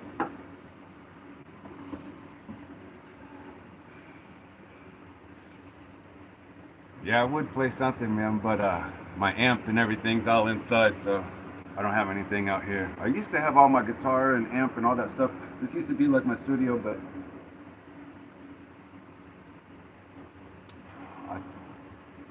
I took all the equipment inside and I turned it into my hobby room now. I guess I should bring my guitar and all that stuff out here anyway. Eventually I will, I reckon. And we can jam out and play something, I don't know. Play some Thunderstruck, yeah. That'd be fun.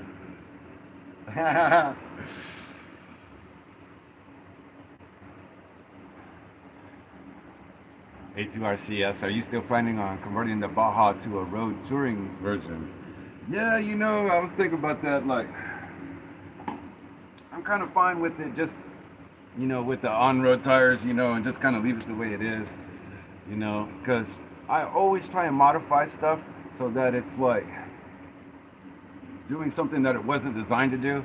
And if I'm going to do that the way I see it, I might as well just get a on-road touring car version, you know what I'm saying? Woogie says that he's working on his M2C Techno. He just pulled out the Performa and he's wondering what engine we should drop in there. The Corsa Tech? Or what? That's a good idea. Yeah, might as well try it, yeah. Woogie says, what's up, Crazy Dad Nitro? Yeah, we love that Crazy Dad Nitro show. He's cool.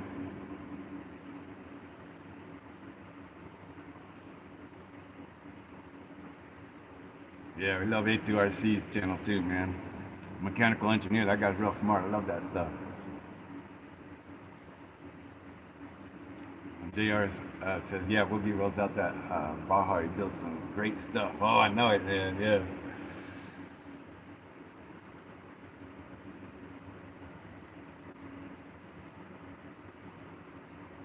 Yeah, we were just looking at the Baja. I was just showing him. Woogie says he's got a 7-port Nova Rossi drag modified that he's never run. Maybe he'll break it in. Oh, that's fun. Yeah, so the Baja just sits over here by itself. Put that away over here. Oh, you missed the first hour. I'm sorry, brother. Yeah, let me catch you up. So what happened was I was running the Kyosho GT1. And this thing just finally finished breaking in, the LRP 32. And this thing is sick. And I finally got it up to like 190 degrees. And it was just going so fast.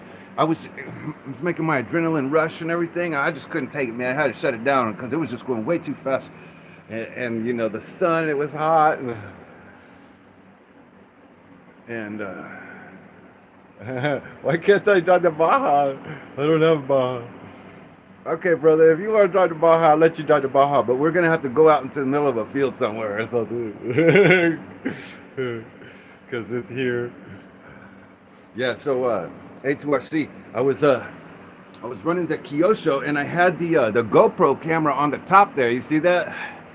And so I had it going for a second, and then I accidentally killed it because I drove it off the road. And anyway, I killed the engine, and then I got to drive it for a little bit longer. I took a starter box out there like Woogie had told me, and so I managed to get this bad boy running, man. It was running sick.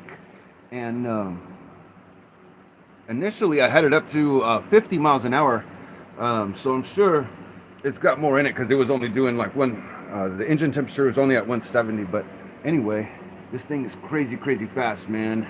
And so the engine, the tires were just beginning to warm up when I decided to shut it down. Yeah, well, what do you think about those GMR tires, dude? I really love those.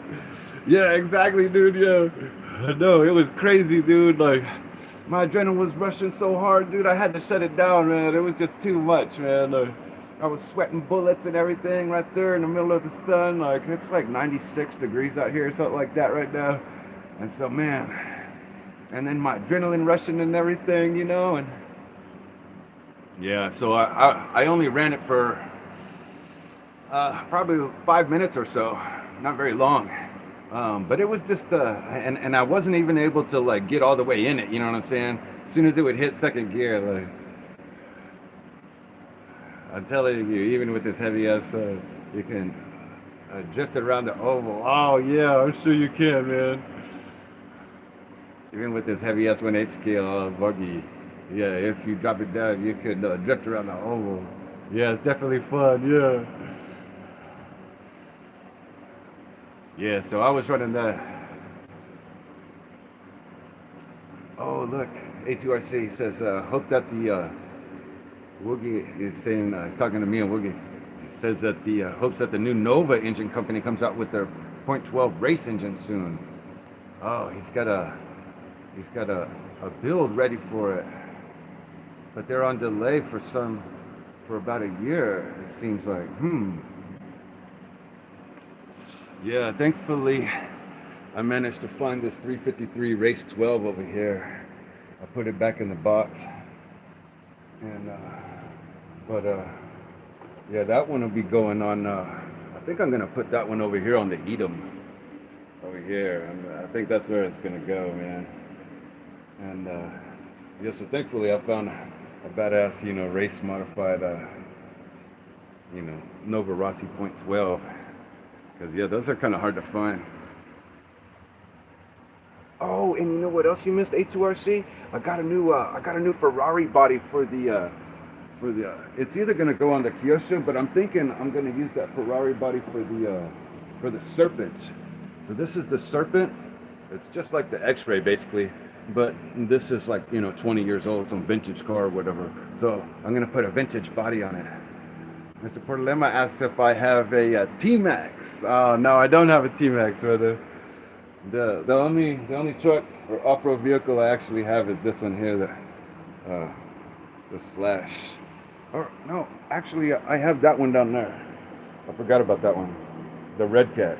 But I never drive that one. I think I seized up the engine. So I gotta change out the top end on that one.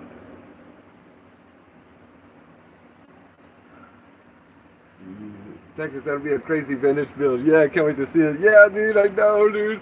So I'm thinking, like, I gotta order the. Total Harmonic says, yeah, he's got a 7.12 race engine. Yeah, he thinks it's a GMAR Team Edition. Wow, that's sick, dude. Yeah, that's real similar to what I got. This is this is not the GMAR. It's a 7-port, but it was for the team drivers. It was like factory modified or whatever for the team drivers, or race modified. And so anyway, that thing would be sick, man. You want to pull it out and check it out real quick? Let's see. Open it up. You got the box open. Oh, I'm talking about yours. Oh, okay, yeah. I'm not sure. Yeah, I'm not sure if it is GMAR or not. Yeah, let's check it out.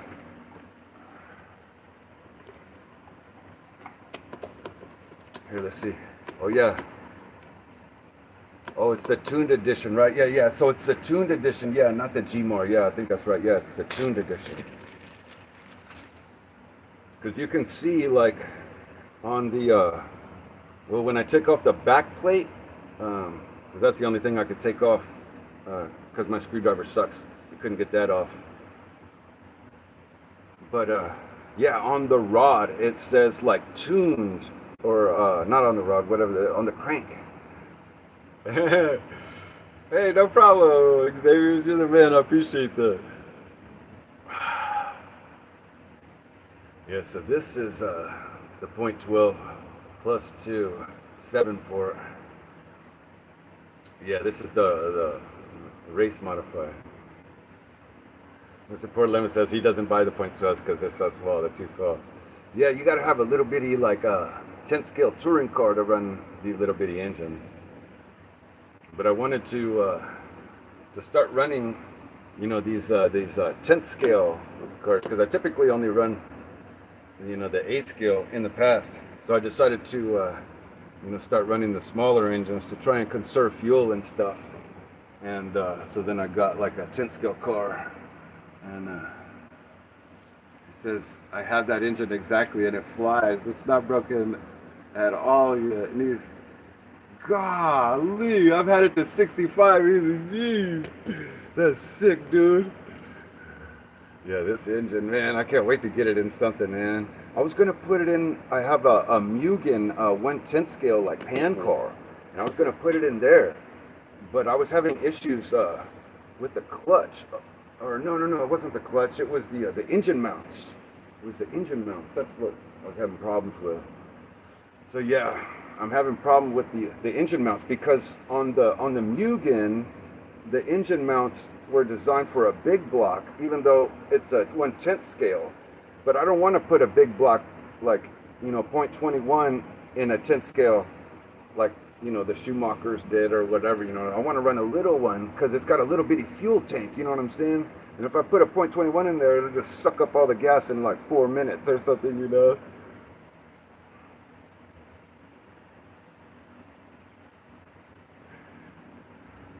I think you're buying the wrong .12s then. Just kidding. Yeah, so the other engine. Yeah, where's your cat? Yeah, my cat, she's inside.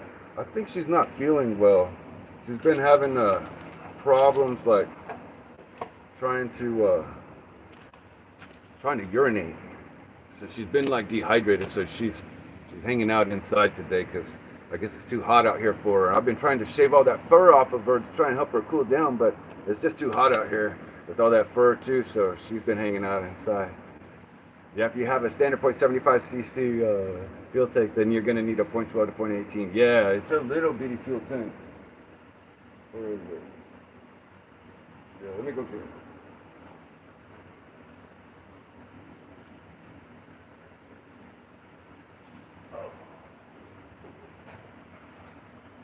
Well, actually, I have two of them. So this is the car here. But this one is like, you know, fully assembled. It's just missing the engine. Because the other engine it had in there was this X15. So the X15, like, it's got like big block engine mounts, even though it's only a .15. So I'm going to have to send this engine off to that Rick guy so that he can repinch it for me. I like his, Xavier says that he likes his .15. It's fun no matter what. Yeah, so you can see, like, this is the Mugen. And this is the Mugen pan car. It's the same as this one. They're both the same. It's just this one is just like a parts car. And so, yeah, you can see how little that fuel tank is. And so what I was thinking, because you can see there's a lot of room in here. Looking like a Sen big block .15, small block displacement, but big block body. Yeah, there you go. That's exactly right. So it's really weird to try and find like the fire up a Nitro. Yeah, we could do that. So I was thinking, because the on and off switch goes right there, but I could relocate that. So I was thinking I want to open this up, like recess this open up a little bit more and put a bigger fuel tank in there, you know. But not that I have another fuel tank to put in there, but you know, whatever. Just a thought. Yeah, we could fire up a Nitro. Oh man, yeah, we could fire something up. Let me put the Nova Rossi away.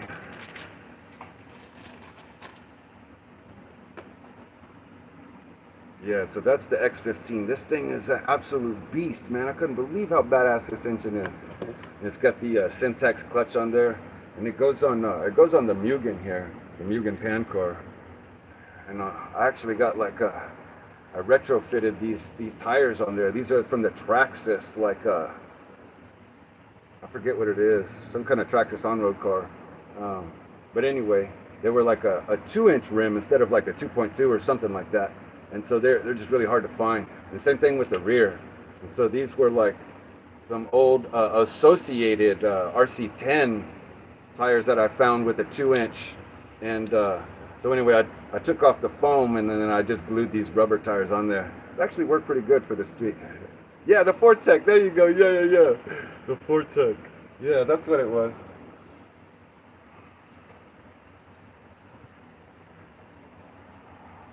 Okay, let's fire up a Nitro.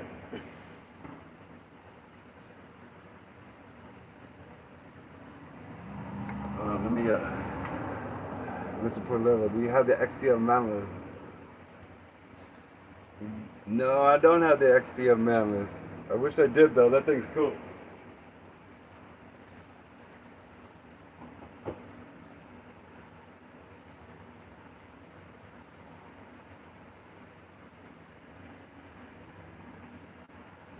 Yeah, the sun finally went down, man. Golly, it was brutal out here. And then under these lights, dude, look at this light I got. Look, there's one right there. There's one over there. And I have to unplug like half of them because they're just so hot, you know. Like, I wish I had the XCM, dude. I heard that thing does like 52 miles an hour, man.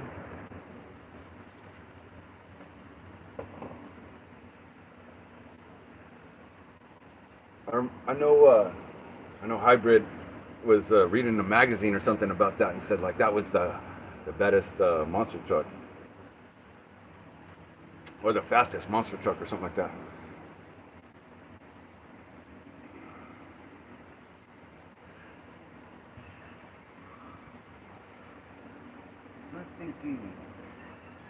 Oh my, here's my cat. I just sold one on eBay. Wow. It's the Nitro Kitty.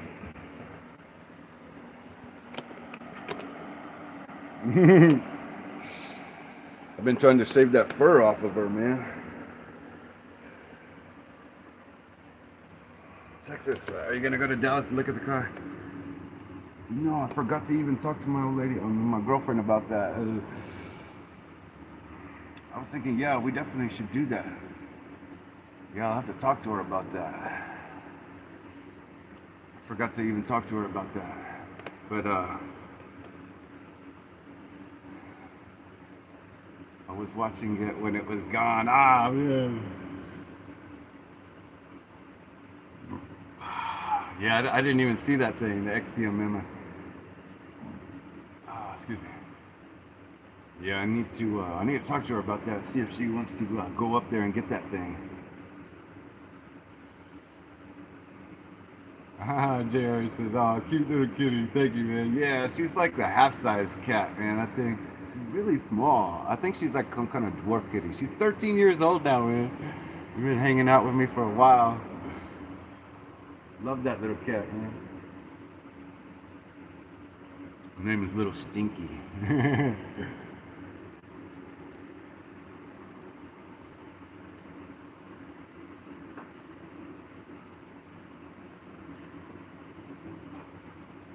Man, I ordered a new battery for my phone. Wow, Nicholas says this cat's 14. That's awesome, dude. Does she still get around? Does your cat still get around real easily, or does she have kind of like arthritis and stuff? Because I think my cat's kind of got her arthritis and kind of moves around a little slowly, you know what I'm saying, and gingerly, you know.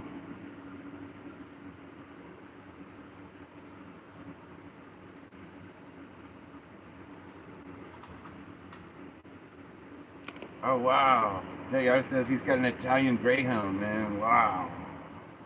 That sounds expensive.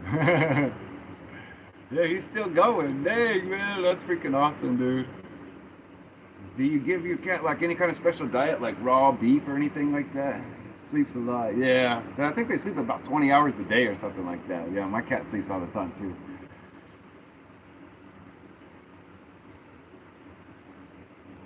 Oh, yeah, we could fire something out.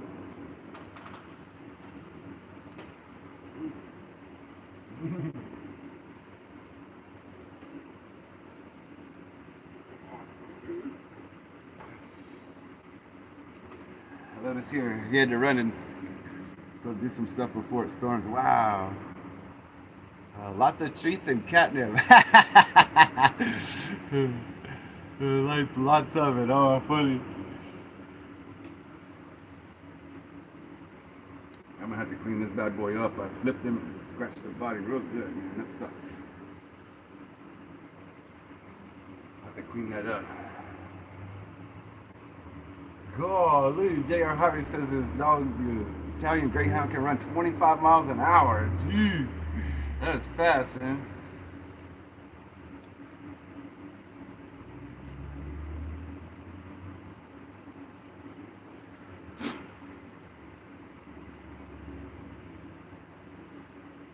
Notice says he'll be in and out. Not a problem, brother. Not a problem. Appreciate y'all hanging out with me, man. I didn't think anybody would want to hang out on Monday on the live or whatever on Monday, but I guess I was wrong.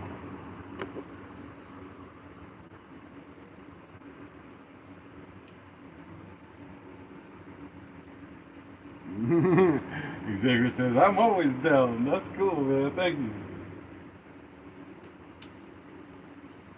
Just trying to use this little paintbrush to clean it up. Hey, Nicholas too says, yeah, me too. Slash Raptor 93. What's up, man? Good to see you here. I'm simple. I see, live, and I am. I see alive and I joined. Oh, that's cool, man. I appreciate you all stopping in, man. I appreciate you, Slash Raptor. That's cool. Oh, you know what? I have a Slash Raptor, dude. You won't believe it, dude. Check this out. It's a F-150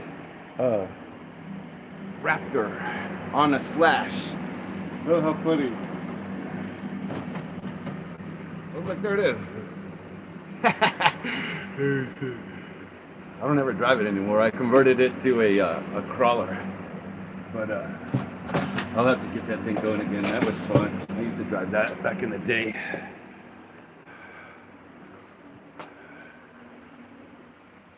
How funny.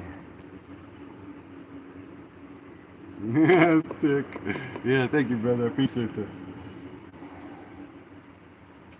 Just trying to clean up around this fuel tank a little bit so when I Xavier says, yeah, that truck body you said hybrid was great. Thank you, man. Yeah, that was cool, man. That Silverado body. Yeah, it was a real cool blue color. It was just like that Ford right there. It's basically the same color blue. Yeah, I think it was exactly the same color. I'm not exactly sure.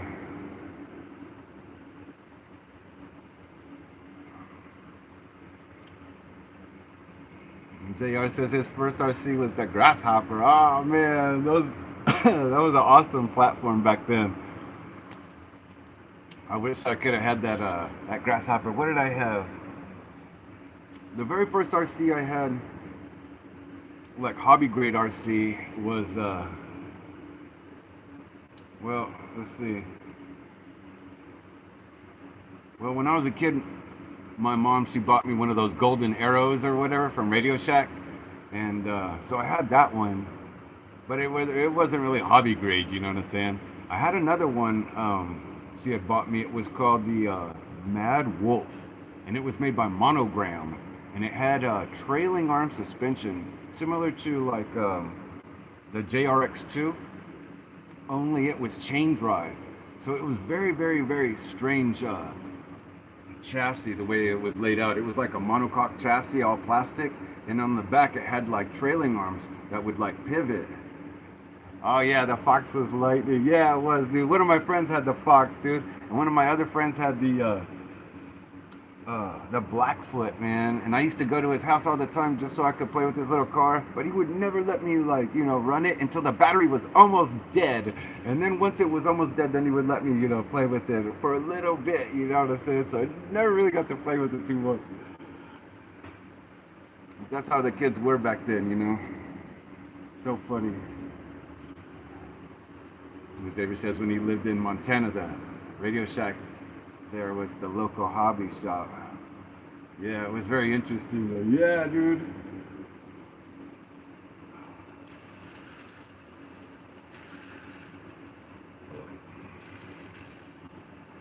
Yeah, so to get this thing to work, man, I just had to on the top here, this top plate, they had to switch to selling RCs. Yeah. I had to so I had to leave this top plate like a little loose. So instead of tightening it down. Oh, Mr. Portland asked if I can answer his question about the XTM mounted. Let me see. Where's Mr. Portland's comment? Hold on, let me pull it up.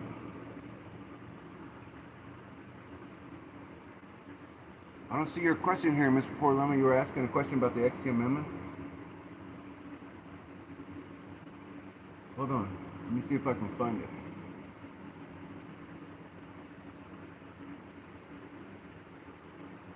The last comment I see right there from Mr. Portland says the XTM Mammoth ST is huge. Oh, do you have the XTM Mammoth? No, I don't have the XTM Mammoth.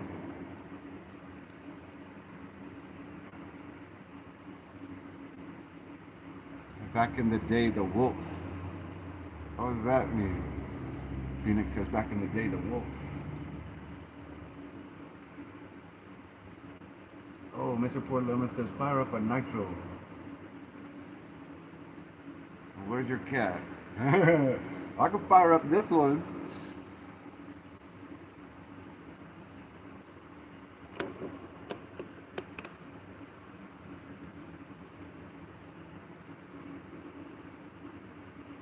Yeah, this thing is crazy, man. I was saying to buy one if you're interested. Oh, yeah, I wish I could, man. That'd be cool.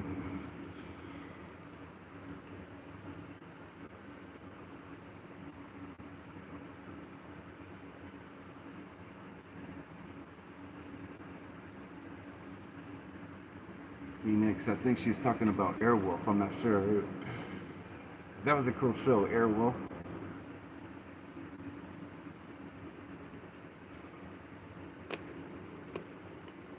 Yeah, we can try and fire up the Savage real quick if you want. Just to fire something up for the hell of it.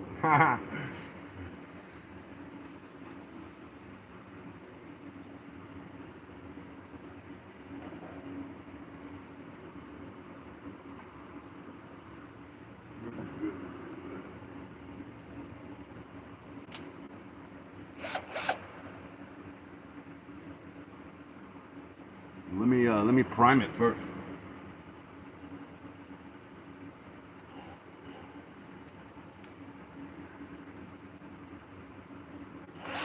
Oops.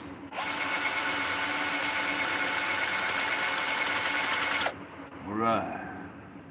Should fire up pretty easy. This one actually fires up real easy. I was shocked. Yeah, there it goes.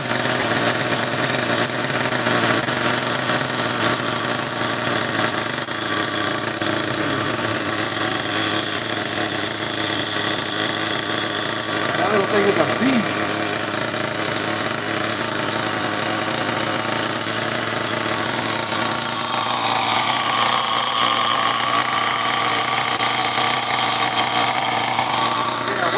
I don't know. Yeah, Savage Fire, I'm back.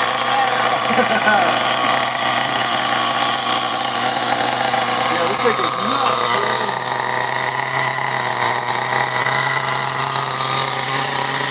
This thing is huge.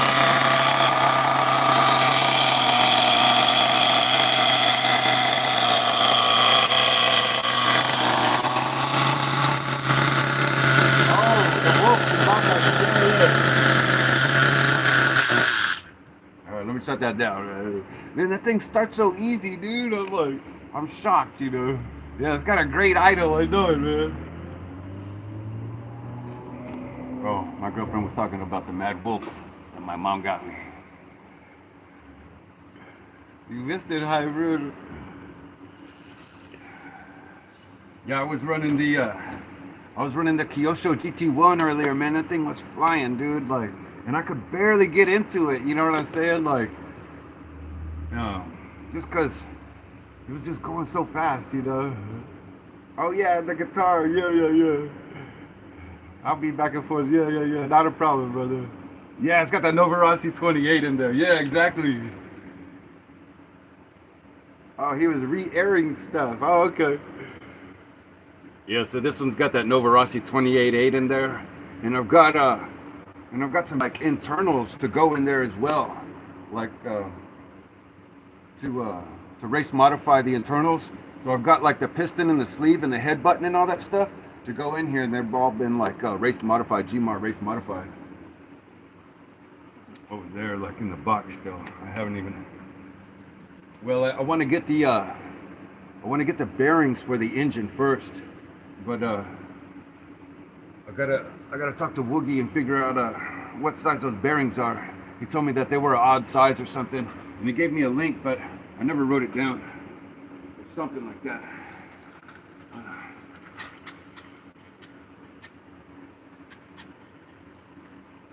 All right, that's better.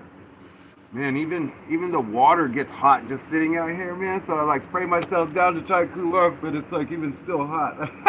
There you go.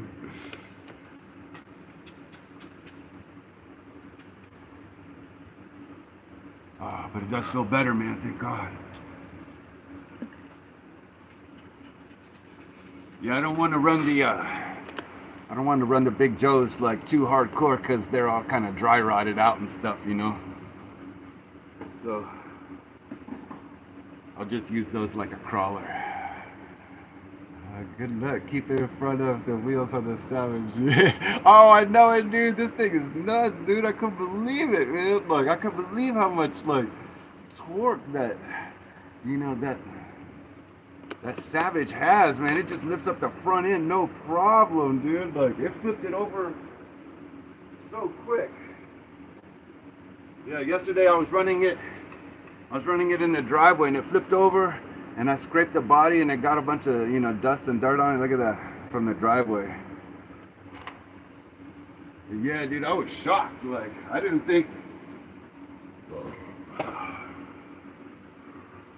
the engine was strong enough. You need to put some Pro-Line belted tires on it. Yeah, I was thinking about putting some on-road tires on it just to test out the 3-speed on it, you know, because yeah, big tires tend to do wheelies.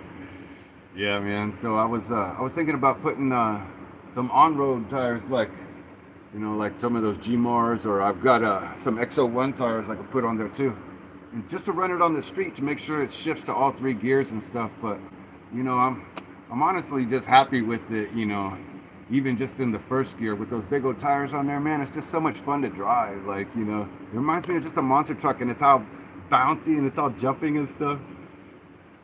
Yeah, you'll have to wait till that thing is in 3rd gear in order to put full throttle. Yeah, with that motor in it. Oh, I know it, man. Yeah. That motor is a beast, man. I can't believe it. And Woogie said that he's already had like 6 gallons to it, and it still makes massive power, dude. I couldn't believe it, dude. But he was saying that he would recommend, oh yeah, try some buggy wheels on the Savage. Yeah, I've got some Badlands, I think they are. I was gonna try that too, but you know, we'll see. You know, we got plenty of time. Hopefully, they don't nuke us first, because Joe Brandon. So we'll see what happens, man. Let's see what happens. Yeah, but I really loved, and I was shocked. You know, I didn't think I was really gonna like, you know, the Savage platform, but man, it is actually a lot of fun, man. It brought back like the fun to the hobby, so to speak, for me. You know, like the Kyosho and the X-Ray and stuff. They're like they're so stressful to me because I just, you know, yeah, exactly. Is there a limit on the fuel you could use in a nitro engine? Yeah, typically they say they only recommend up to about like 40% nitro, but most people don't even run that. And so, you know, even, you know, with 30%, sometimes like the engines were designed to only run on like 25% or whatever, or 20%. And so sometimes, like in the manual, it'll say like to remove like a head shim if you're going to run, you know, like a 30% or add a head shim or something like that. They've got all the instructions there. Here, I'll show you.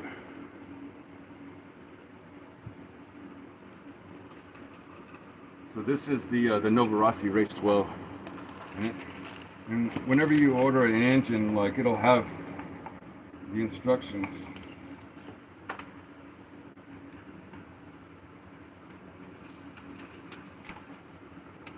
See, and then right here it says what fuel to use and the fuel composition, and that's recommending 14% degummed castor oil and first pressure acidity lower than 0.5%. So I don't know what any of that means. And then 7% castor oil, 14% with so it's recommending 7% castor with a 7% synthetic with 80% methanol and 6% nitro. So that's very strange. Oh look, note, and this is for the planes. So for the planes, it recommends 10% nitro and 10% castor oil, 10% synthetic oil, 70% pure methanol, and then here, oh yeah, here we go. For the touring car, 16% nitro, 6% castor oil, 4% synthetic. But it also talks about the head shims. Anyway, so yeah, whenever you get the instructions and stuff, you'll want to read all that stuff, man, because it'll tell you about the head shims and all that stuff.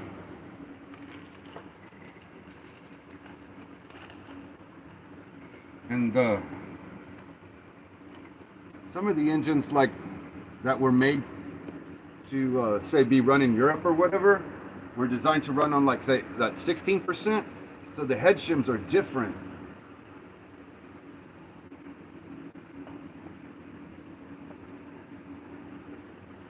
I think King's RC was talking about that, and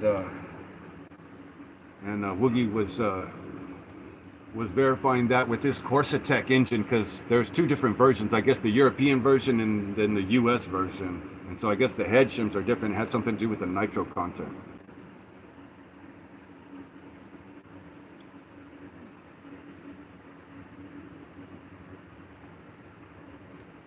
Yeah, but I was shocked. I was shocked how much fun this thing is, man. I couldn't believe it. Yeah, this like brought back all the fun to the hobby to me, man. These other cars, like the Kyosho and the X-Ray or whatever, they're like such high performance vehicles, like,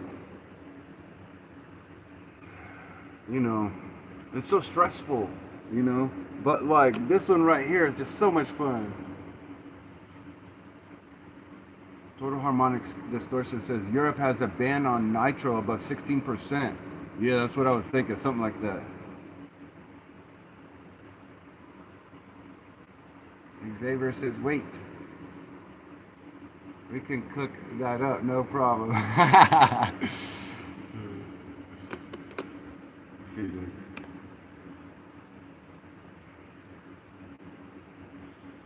Yeah, so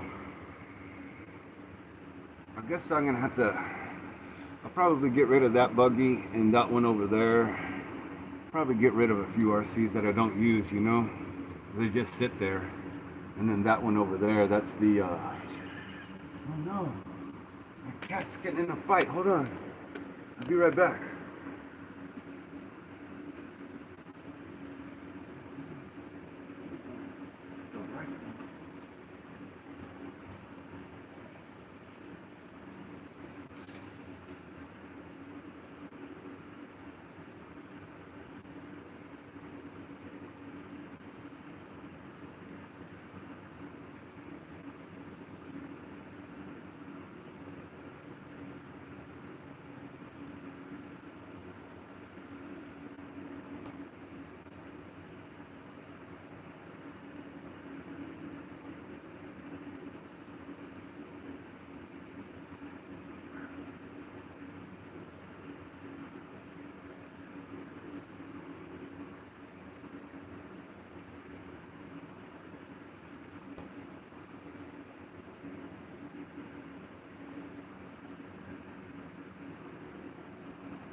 Let me go. Let me go feed the animals so they're not out there fighting.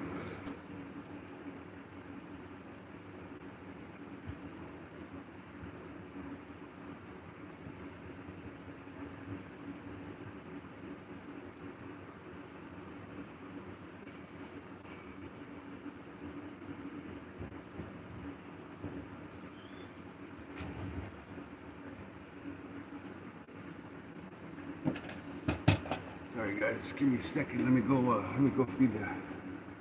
Yeah, I got the Daisy, the Red Rider boy. I was gonna have to open up a can of whoop ass.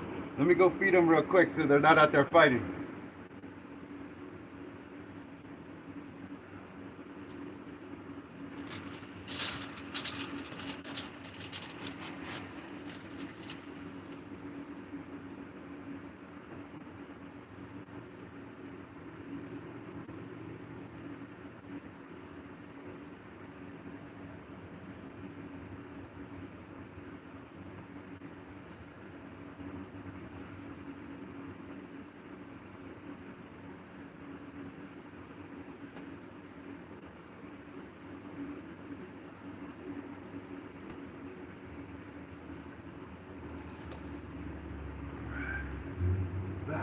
Back to the fort.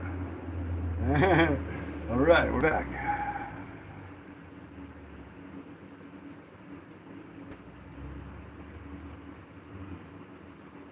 I said the limit of gallons, not percentage. Huh?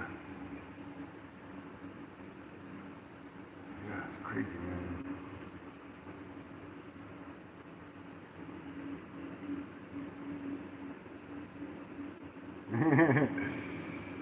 Yeah, Hybrid, are you gonna do Monday Night Nitro, man? You want me to shut it down? 3-speed baby, yeah. He's working on a HPI RS43 from this last stream. You want to go live, man? My girlfriend says I watch you all the time. I love your wife too. No, bro, you got this. I'm live stream free now. There you go. How funny. Okay, man. Okay. You say something, brother.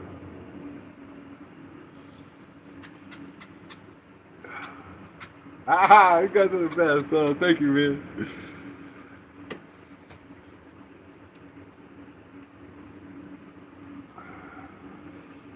Yeah, dude, I was just telling everybody I was shocked at how much fun this Savage is, dude. It just brought back all these like memories of like when I was a kid, you know, and it was just so much fun just to, you know, play with the little cars, you know what I'm saying? Howard says that him and Melissa just went biking at their local fishing pier. Oh man, that sounds like fun, dude. Hybrid, we love the live streams and the Sunday track videos. Yeah, we do, man. Total Harmonic Distortion. Yeah, the Savage game. Phoenix says, yeah, she loves Hybrid's personality. Yeah, everybody does. That guy's cool.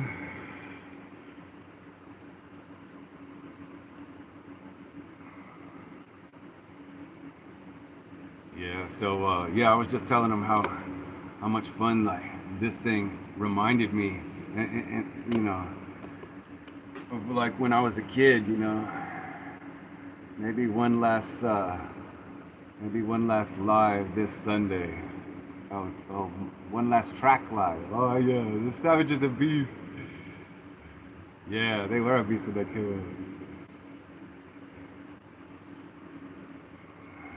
Nothing like it back then. Yeah, I know it. Yeah. Total Harmonic Distortion in Texas, the XL Savage wheelies, just to let you know. Oh, I know it, man. That thing is nuts, dude. I didn't realize it had that much power, dude. And I gave it like, you know, half throttle or something. I was like, pop, pop, pop, pop. And it just went whoosh. I mean, just literally like flipped over on the top of its cab. And it like messed up the top of the, you know, the blue body over there a little bit. So I'll have to clean that up a little bit. It scraped it up. Yeah, exactly. I try to avoid pointless feelings. Yeah, man, it was just I I'm not used to driving one, you know what I'm saying? So I didn't know. Should tear down the Rampage sometime and see if we can get it all fixed for you. Yeah, I know it, dude. I need to. As a matter of fact, that thing right there is my most popular video. When I tore it down and ported it and all that stuff. It's got like over 4,000 views and stuff. And I was shocked that people are really interested in that Red Cat right there, that Rampage. And I called it Speed Secrets. Ah, yeah, we're all in the Rampage gang. How funny. Yeah, dude, I know.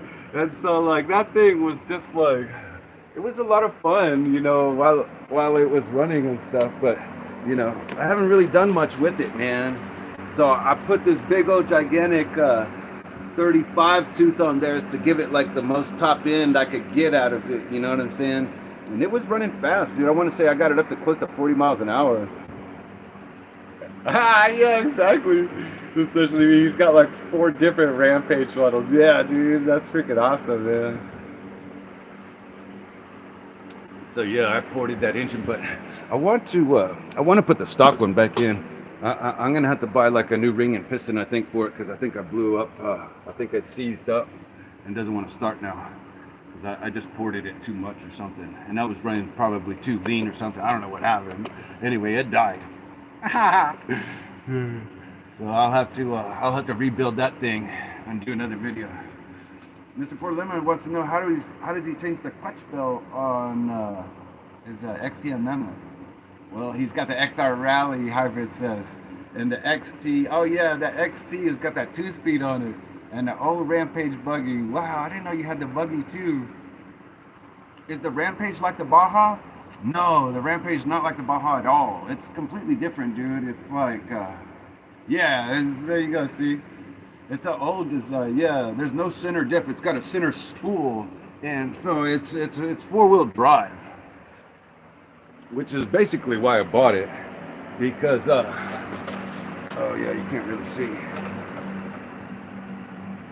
So yeah, the front has got dog bones or whatever, and then it's got a shaft that rides down the middle right there, and then that's your throttle servo, and here's your steering servo down here, and then in the middle down here is the center spool. Oh yeah, look. You can see it right there. No, maybe not, it's too dark.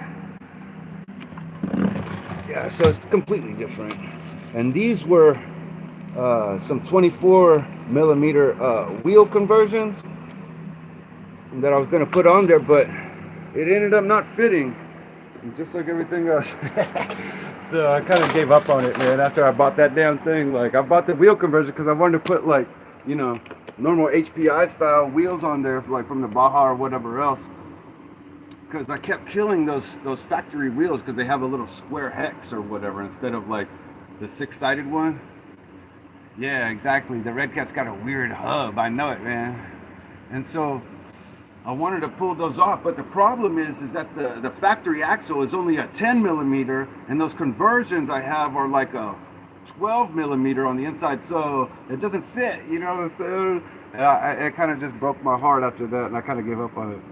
Hybrid says, yeah, by the way, the XR's got 23. Oh my God, nothing fits it either. Oh, and it's funny you say that, because like before I bought that wheel conversion, that was the wheel conversion that I had bought thinking that that's what all the other wheels were, and it didn't fit either, so I've got 2 wheel conversions for the stupid thing right there, and both of them don't fit, So yeah, after that I was just like, I give up on that damn thing, and so it just kind of sits there.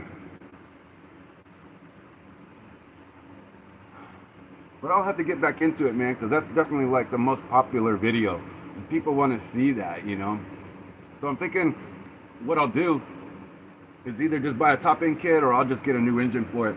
Like JR Hobbies, he kept saying he kept killing his engines and stuff, and he just kept buying another one. I mean, they're only like $100, so yeah. With the Red Cat, you just be happy how they are. Exactly, I know it, man.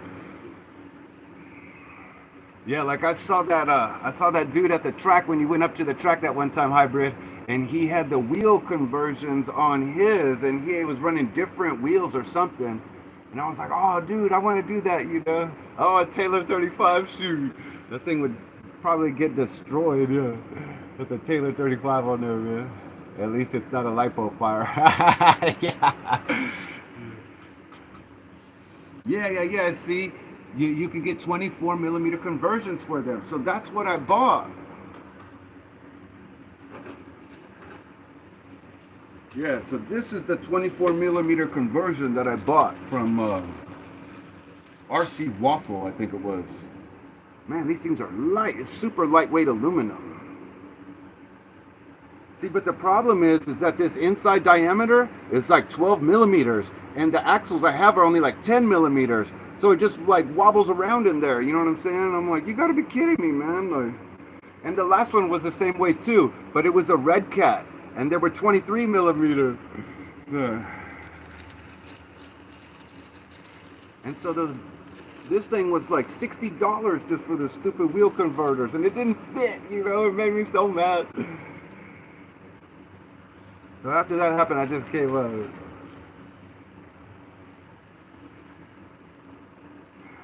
We will sure try. Yeah.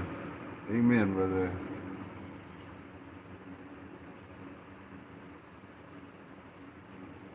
Phoenix says, yeah, I hope you and Hybrid come down this fall. Hybrid says, yeah, we should try, man. That'd be cool, man. You have to, yeah, dude, yeah, run the Baja.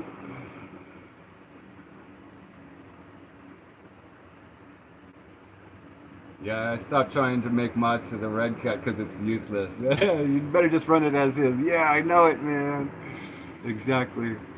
And so the problem is, like, the wheels, they kept stripping out. Mr. Portlemma says, hey, Texas, do you have VP fuel? No, I don't. I used to run that VP fuel. They call it Master Basher now, but when I used to run it, it was called Power Master. And that was some great fuel, man. That was all I ever used to run. And that was like 20 years ago. And I used to buy a gallon of it for like $24.99. I remember one time Hybrid pulled out a gallon, and he asked everybody what it cost. And I knew exactly what it cost. He couldn't believe it, man. It's like, dude, Texas got it right.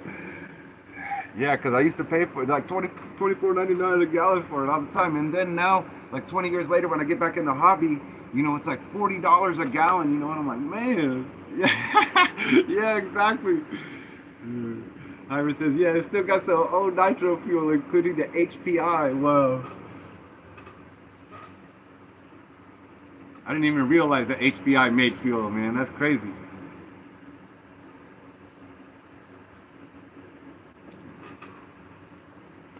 That'd be cool if Nova Rossi made some fuel, man.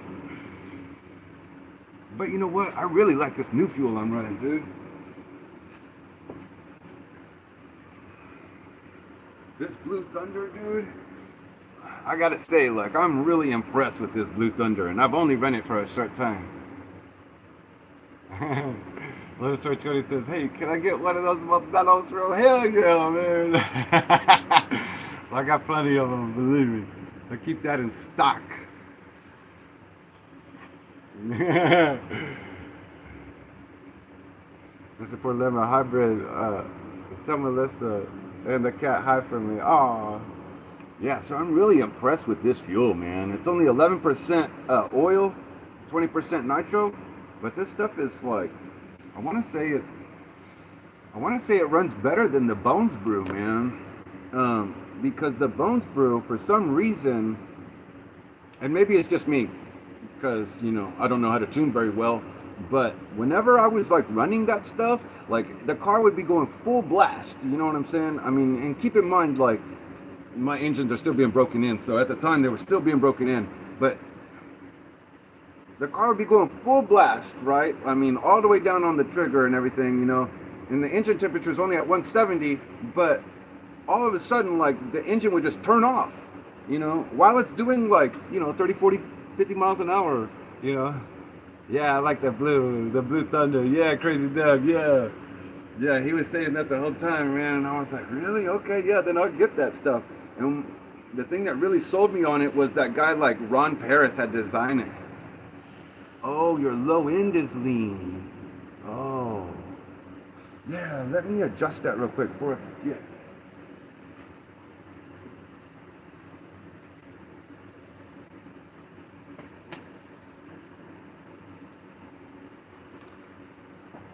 Yeah, because I'll forget. So let me adjust the low end needle real quick, and then I'll give it a little bit more idle gap. Okay, so the low end is lean, so I gotta go left.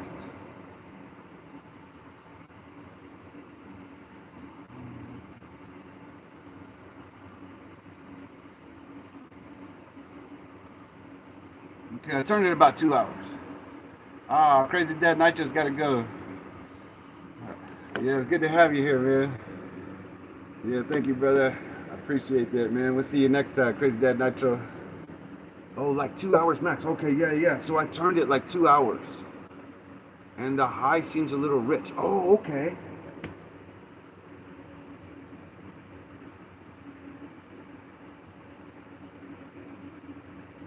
Okay, so I turned the high end needle like 2 hours to the right to lean it out. And I turned the low speed needle 2 hours to the left to richen it up. Okay, now let me turn the idle gap up a little bit more.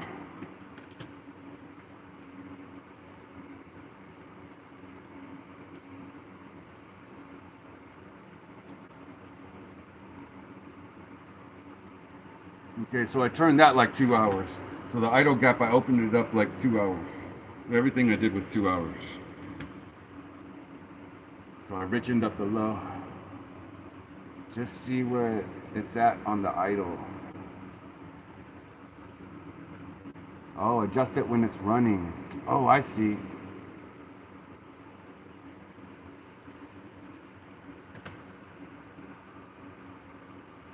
But that's so hard to do because of like this big old pipe right here. It gets in the way of like the needle, because that needle is way back down in here, and it's so difficult. And to try and get to it, you know, with the exhaust coming out right here, dude, and I mean this thing's spitting out oil and it's all loud, like, you know, my adrenaline's all rushing, like, and trying to turn that little needle, dude, it's like so frustrating because I mean I can't get the screwdriver in there right because the thing's all you gotta use the nitro force. Yeah. It's okay, man. Little by little. Leave it there and try it when you fire it up again. Okay. Yeah. But every little bit helps, man. I appreciate all you guys, you know, helping me out tune this thing, man.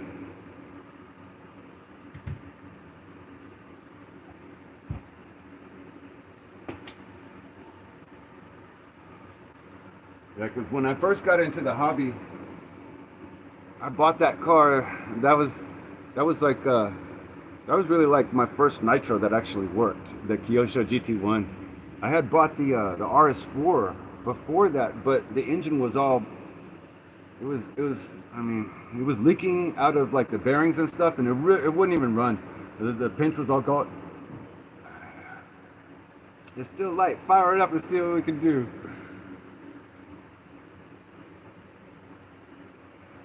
Yeah, we could if you want to.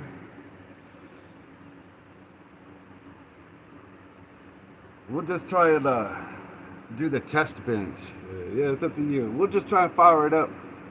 We'll see. That's the thing, like, because it takes it so long to like warm up, so to speak. 'Cause after about like 10 minutes or so, it finally like warms up enough. Yeah, driving in the street.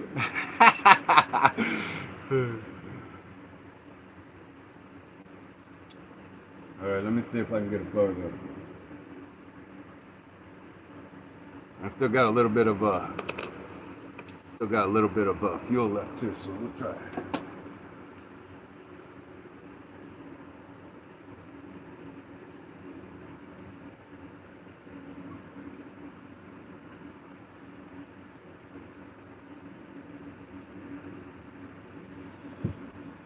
Okay, so I topped off the fuel tank.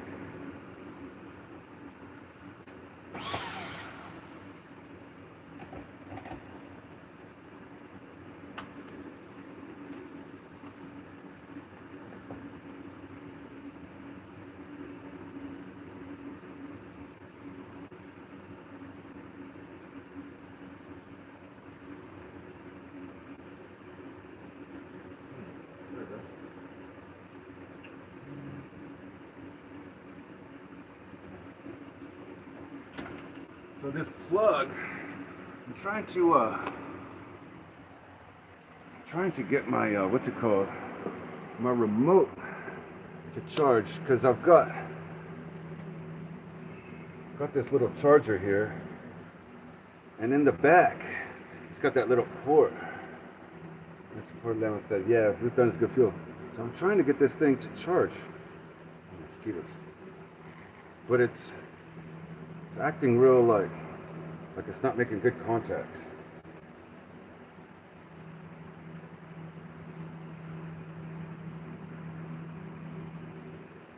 See, that should be jumping up to about 12 volts. There it goes, see? Now I know it's making contact and charging. So anyway, I've got rechargeable batteries in there. And if I don't recharge it like right before I run it, then the voltage goes low and it makes me paranoid. So anyway, let's see if we can just get it fired up on the bench. Let me move this big old savage out of the way. This thing is so heavy, I can't believe it.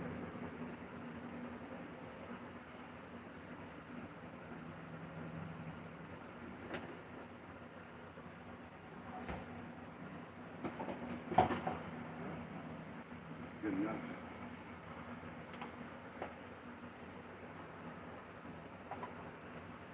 Let me just see if we can do a bench tune, because it's getting kind of late.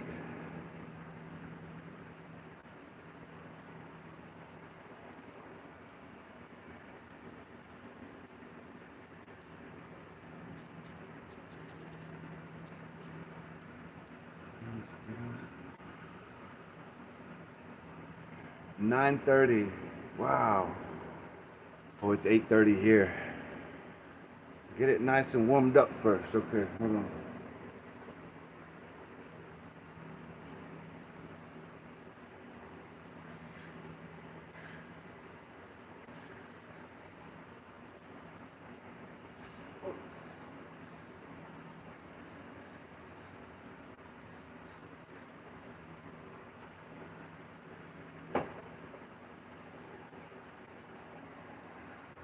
I had to put some bug spray on, man. All the mosquitoes are coming out.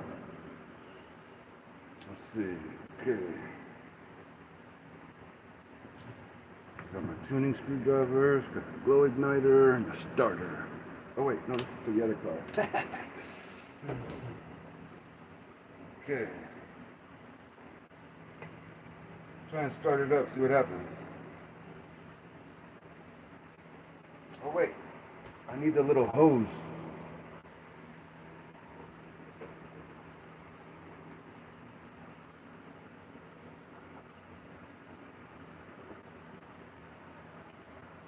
Skeeters, yeah, I know. Yeah, you do.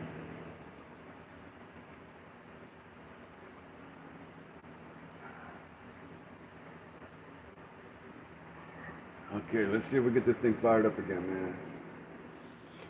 Watch your ears, let's see what happens.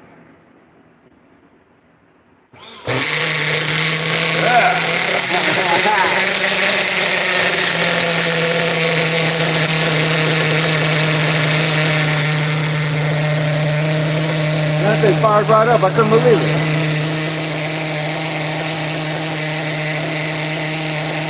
It's running great. Well, you guys are expert tuners. Yeah, it sounds powerful. I know, this thing is nuts.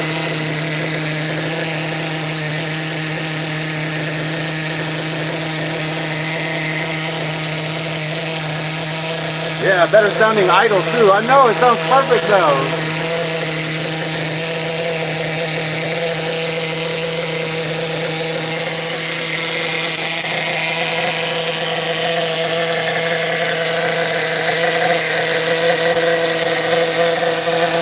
Yeah, and I got the hose that's going down into the garbage. Yeah, this thing's running good now. Oops. Yeah, that Blue Thunder is great, man. I really like that stuff.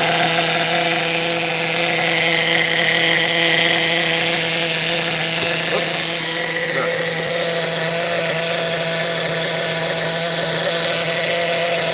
wheels are barely spinning. It would typically be flying. They're warming up now. Yeah, doing a lot better. 133 so far.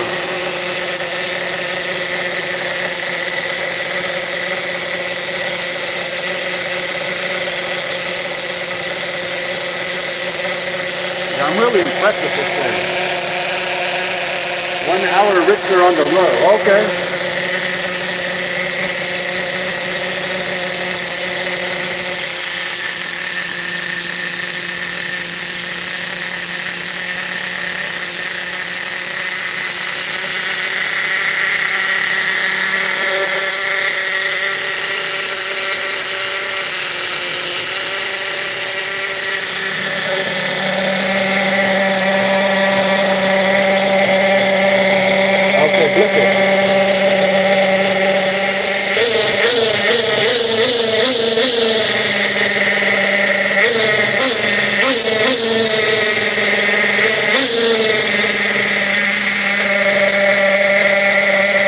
What's the problem? Yeah.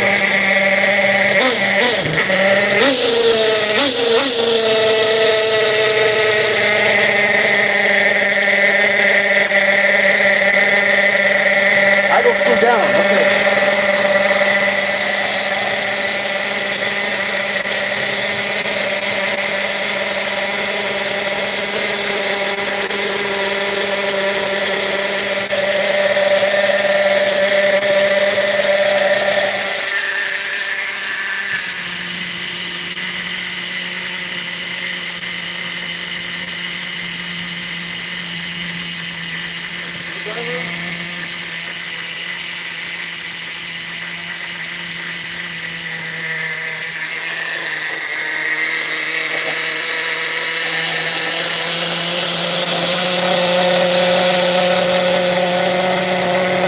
Yeah, I turned the idle screw down like 1 hour, I think, maybe 2.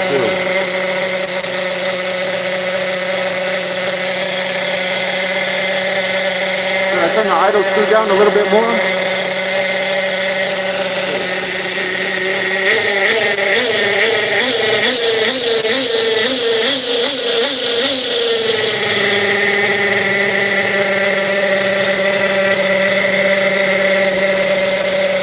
It's only running 160.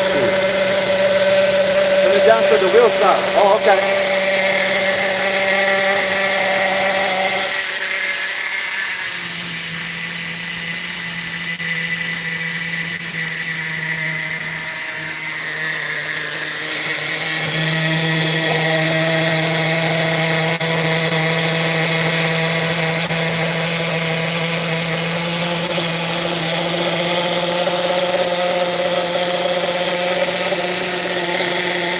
Hold the brake and lower the idle until the...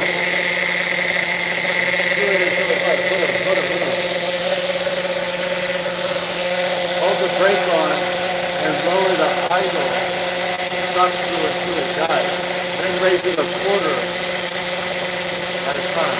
Oh, I see. Okay.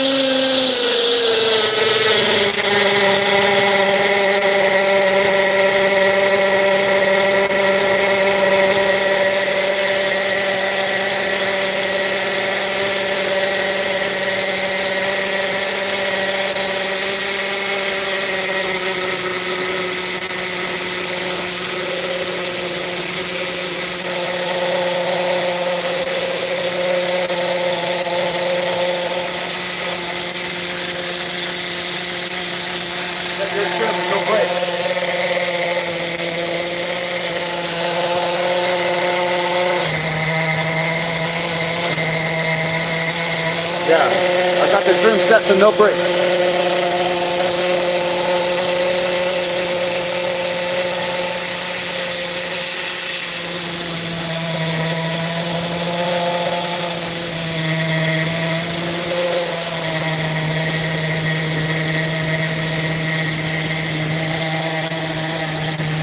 Yes, sir.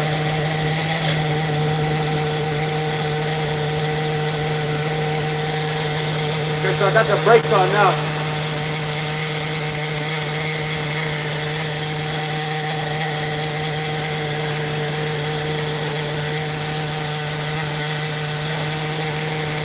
Sounds great right there, okay.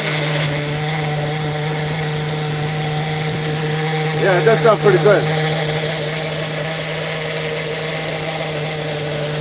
Basically 165. Still warming up.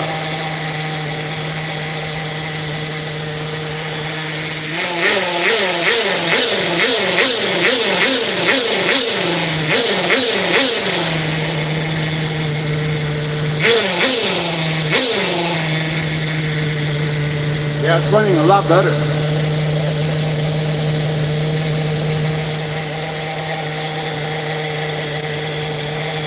I hate the extra carburetor.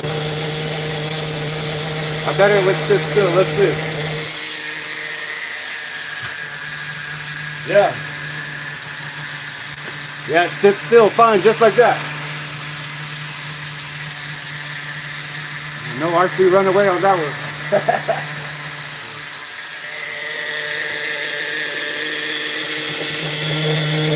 Yeah, it's running a lot better.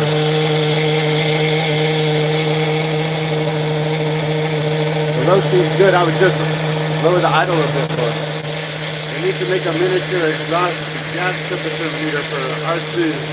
Yeah, that'd be cool, man.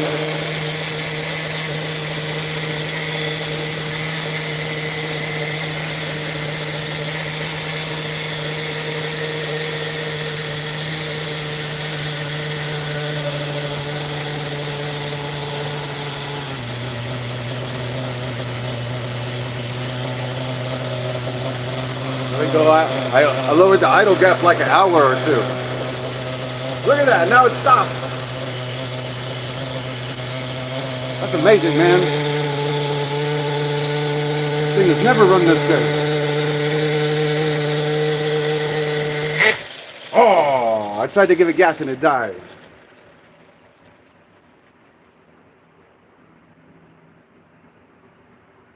Let me fire it back up, see what happens.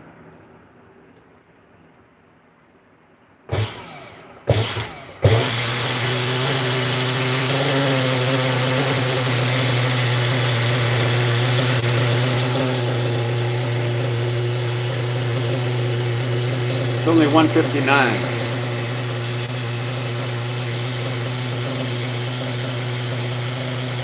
Sounds like I need to load it up.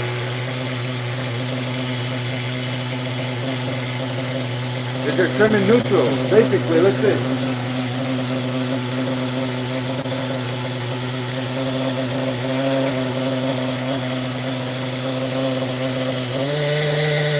Yeah, it basically was. Oh, what happened?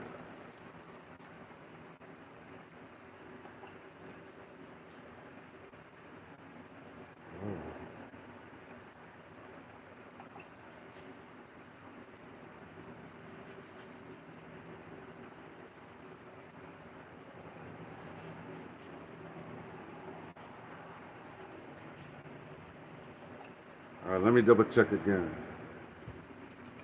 I think it was like back like 10 or something. It's actually servo reversed.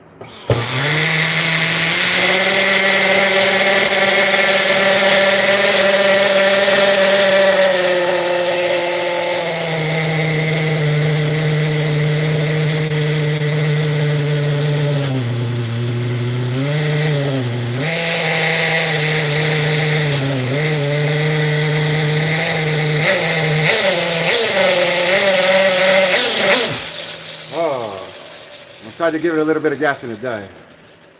Idle it up a little bit. I would turn it until it's on the ground. I wouldn't turn it until it's on the ground. Looks like you need fuel. Yeah, it's got about a half a tank.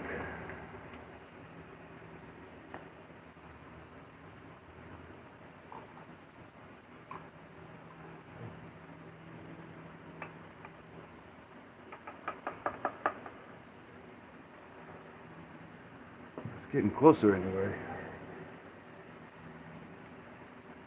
Okay, so this is good. Let's see. Lotus 420 says idle is too low now. Oh, I see. That's okay. Back off the trim if you have to. That's what it's there for. Oh, I see. Okay, so let me adjust the idle a little bit more because it's too low. So I got to turn that up just a little bit.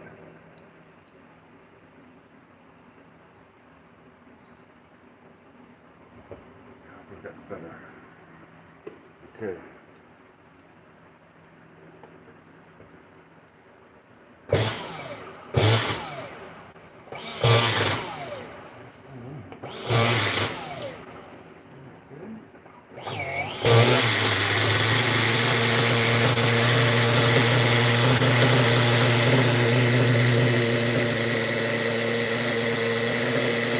That sounds just about right.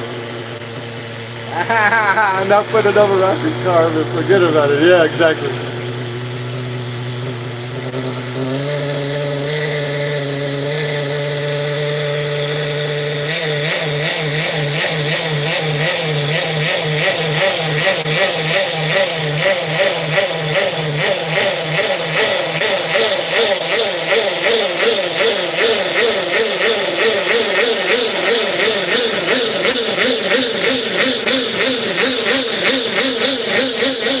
OS Club, oh. Yeah, it's still running really cool.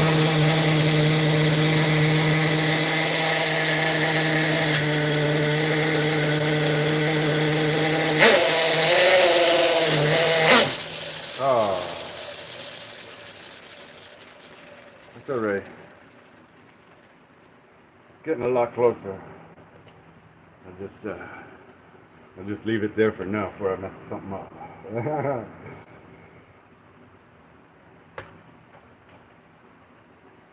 Yeah, I appreciate all the help you guys with all this tuning, man. We're doing a lot better.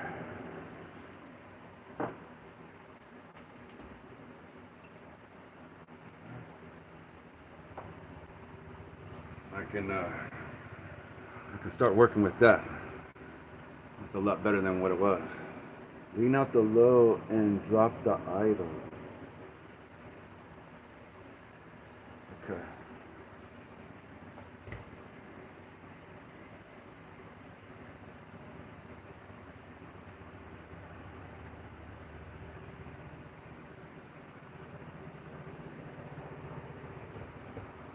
Okay, so I leaned out the low about 1 hour. I think that'd be okay.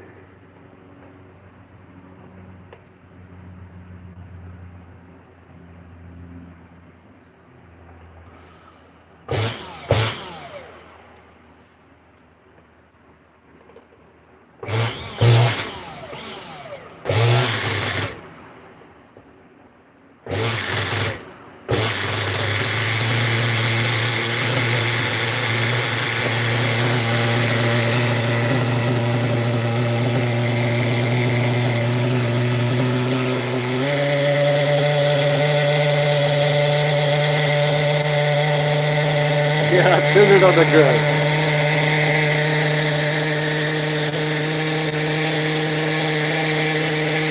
Oh, I see. You gotta start with the high. And then the low, and then the idle. Yeah, I got you.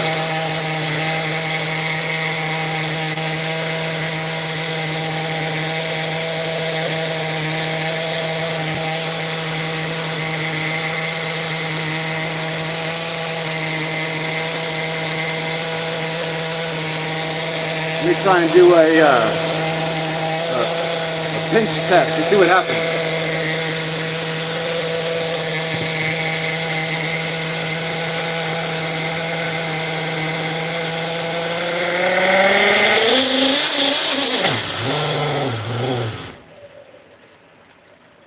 Didn't want to die, did it?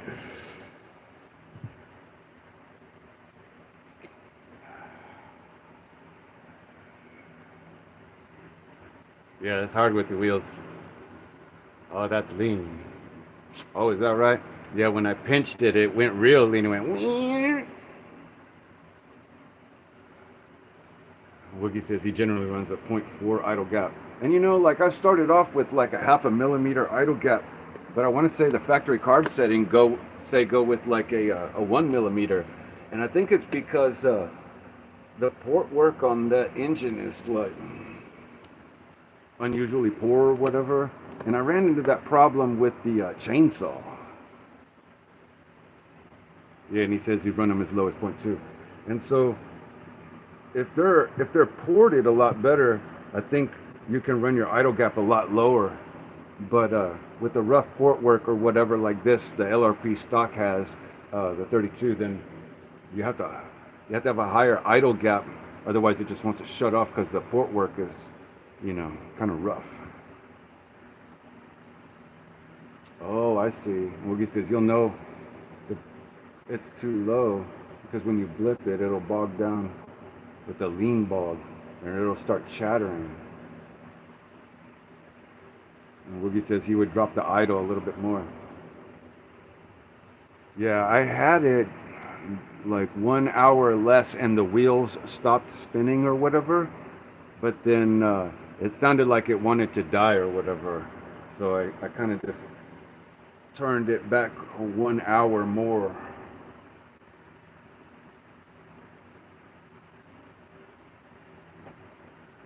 Let's see.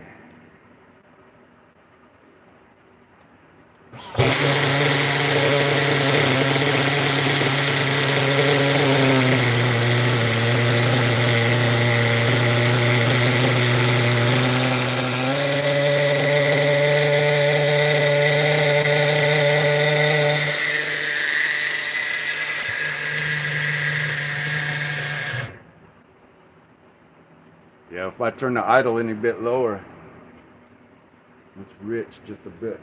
If I turn the idle any bit lower, it'll continually die, I think. Let me lean out that low speed just a little bit. 1 hour, I guess. Yeah, you got to tune on the ground.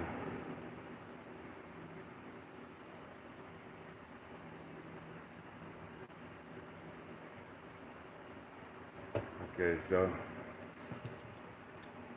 that'll at least get me in the ballpark. I'll just leave it there for now.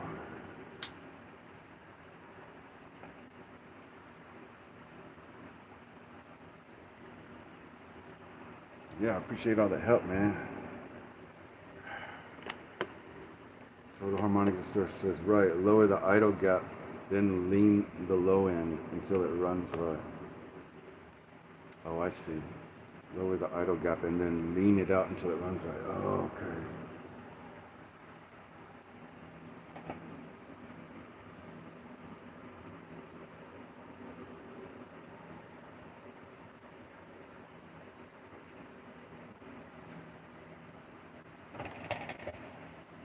Okay, so I lowered the idle gap by about 1 hour.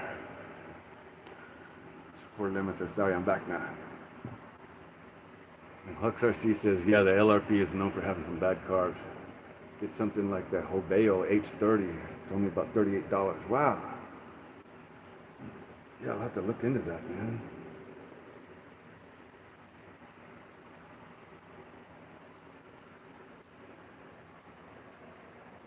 Yeah, you have to tune when it's warmed up, though. Yeah, I know it. It's already dark, so I can't really tune right now on the ground. Low acceleration. Don't be afraid to lean it. Oh, okay. Yeah, especially since I got that Blue Thunder in there, you know what I'm saying? Like, it'll like shut itself down before I kill it, you know? Well, hopefully, anyway. That's the hope. I don't kill it.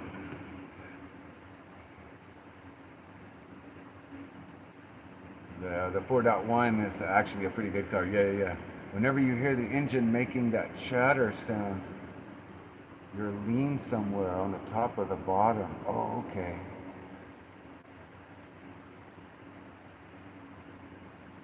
Yeah, it was making a lean sound when I was running it on the street earlier.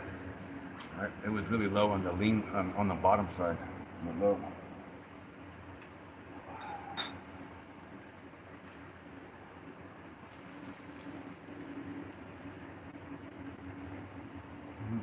What did I miss? Wookie Nitro? Yeah, they were helping me. They were helping me tune the LRP 32, man. We were trying to get this thing like bench tuned, and so we got a lot better. It was running a lot better than I had it earlier. Total Harmonic Distortion asks, what's causing that chatter? Is that detonation? I don't know, man. I hope it's not. Because I would hate to be destroying my engine. Really trying my hardest to try and take the best care that I can of these little, Nitro engines, man. I love these things so much.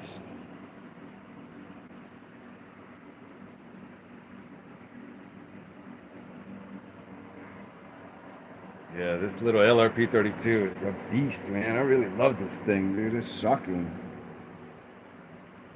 Everybody, was saying that the carbs suck and all this stuff. Well, that might be, but they're still fun. Oh yeah, it has to be at operating temperature. Yeah, and the chatter indicates a lean condition. Oh, I see. Yeah, you're always safer running rich than lean. Oh, okay. Damn. Yeah, I'll have to work on that. And like when it was idling and stuff, it was just spitting out so much smoke. Oh, I'll put the carb from the Truggy 28. No way, man. I love that Truggy 28, dude. Fire up the Baja. It runs good. No way, man. My girlfriend would kick me out if I fire that thing up. Who knows? Well, guys, it's getting late, man. I'm gonna have to shut this down. I'm getting hungry. I haven't eaten dinner yet. I appreciate all you guys hanging out with me, man. Yeah, the OBR power. I know it, dude. Oh, yeah. Woogie says, so the only way to tune is that temperature and when it's on the ground. Yeah, I know it, man. Aha, Phoenix says, that's my Baja. Yeah, she could have that one. Mr. Portlever says, man, Woogie, I wish I had what you have. Yeah, a lot of oil and smoke usually indicates it's rich. But if it runs on, then it's close. But if it runs, then it's close. Phoenix goes, woohoo! Phoenix can start the Baja. 15K and it's yours, Mr. Portlever. Yeah, that's cool.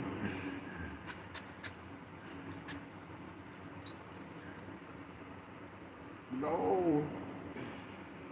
Yeah, she don't want to start the Baja. It's not that easy to start. He says, what's mine? Yeah, for 15K, you can have all of Woogie's nitros that he's got over there in his Woogie barn. He's offering them to you for 15K. It's up to you, though. That's a good deal. I might have to save my lunch money for a little bit, though.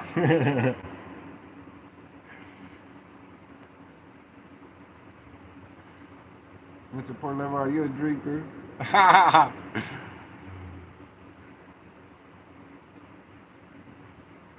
He might be, I don't know.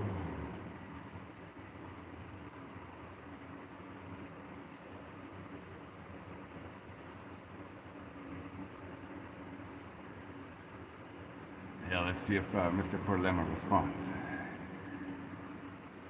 Total Harmonic Distortion asks, Texas, what do you think? You would have some wide open space to run those things into? I think you would have, I think you would have some wide open spaces to run that thing there in Texas. Yeah, we certainly do, man. I just got to get out there and, and take the Baja and stuff to run it. And then this one here too. I'm just trying to get the bench tune right, or at least close enough out here in the front yard or whatever, in front of the house. So that way when I do go out there, like, to the school or whatever, Yeah, at the soccer field, exactly. Yeah, that thing's like the soccer field's about 10 minutes, 5, 10 minutes from my house, man. That's not far at all. So, you know.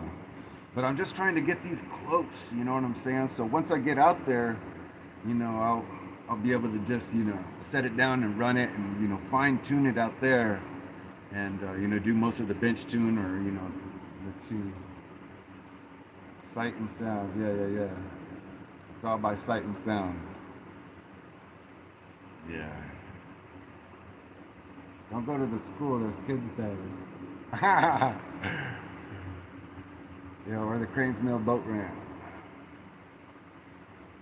There's a sweet spot for every engine. You'll know it when it's tuned properly. Yeah, I'll have to, I'm still learning, so little by little, man.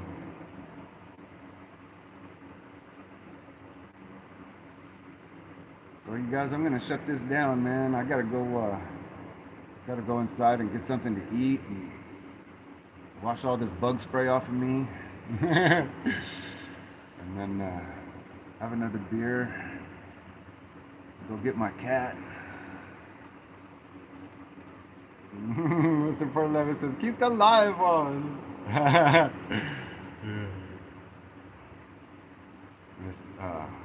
Total Harmonica Source says, yeah, the problem seems to be with some engines that you get them dry and then it seems to change on their own. The better engines seem to hold on to the tune. Yeah, throughout their lives for the rest of the time. Yeah, that's why I really like that 28.8, that Truggy engine, that Nova Rossi one that Woogie gave me, because that thing just fires up and runs so easy. You know, I don't know if it's just because it's like fully broken in and the engines I have are just like still being broken in. And yeah, it's tuned right. Yeah, exactly. My 3.3 can hold the tune. Just saying. Yeah.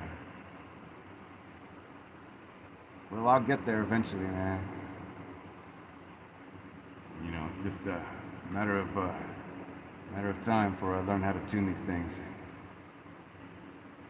Anyway, guys, I appreciate y'all hanging out with me, man. Yeah. Total Harmonic Sessions. Yeah, the Italian engines run great. I know it. Jolly good show, mate. My girlfriend says keep up the good work. She wants a vote. Sunday, Monday, or Wednesday live stream. Yeah, later, brother. Have a good night. I appreciate that, JR Hobbies, man. Yeah, thanks for all the help in tuning and stuff, guys. You guys are awesome, man. I appreciate that. Yeah, I'll have to put out like a post or a poll or whatever they say and put it on my community page and we'll see what everybody thinks. Lotus says, I agree with Phoenix. Cool. Woogie Nitro, don't give up your hobby. Japanese OS engines run good too, yeah. Oh, nobody sees that. Yeah, you're right, dude. Nobody does see that. That's funny. Alright, guys, well. Yeah, the community page. Yeah, nobody ever sees that. That's funny you said that. Yeah. Anyway, guys, have a good night, man. And I appreciate y'all hanging out with me and helping me tune. And hopefully I'll get some good running videos with the GoPro. And we'll see how fast we can get this bad boy. Hopefully I can get the telemetry working and all that stuff. I ordered a new memory card, so we'll see what happens, man. Anyway, you guys have a good night, man. I got to have a good week. I'm going to have a busy week ahead of me with trying to keep the live on. I'm still watching. Oh, I'm sorry, brother. I got to run, man. I got to get some food in me and finish up my chores and stuff. And, you know, I got a big week ahead of me trying to finish this road out here for this client that I'm building a house for. So, anyway, yeah, take care, guys. Appreciate y'all, man. We'll see y'all next time, man. Later. Don't flip the tractor. I know. Yeah. I didn't even tell you about the second tractor that flipped. Oh my god, I'll have to tell you about that one next time. Oh god, that one got totaled. Yeah, we'll see you next time, man. Alright, guys. Peace out, man. Yeah, oh God, I know, dude. That was, and I hired a professional, and he even flipped it, dude. Like, yeah, he's lucky he survived, yeah. So, anyway, we'll see, man. Take care, guys. We'll talk to y'all later, man. Thanks for hanging out with me, man. Later.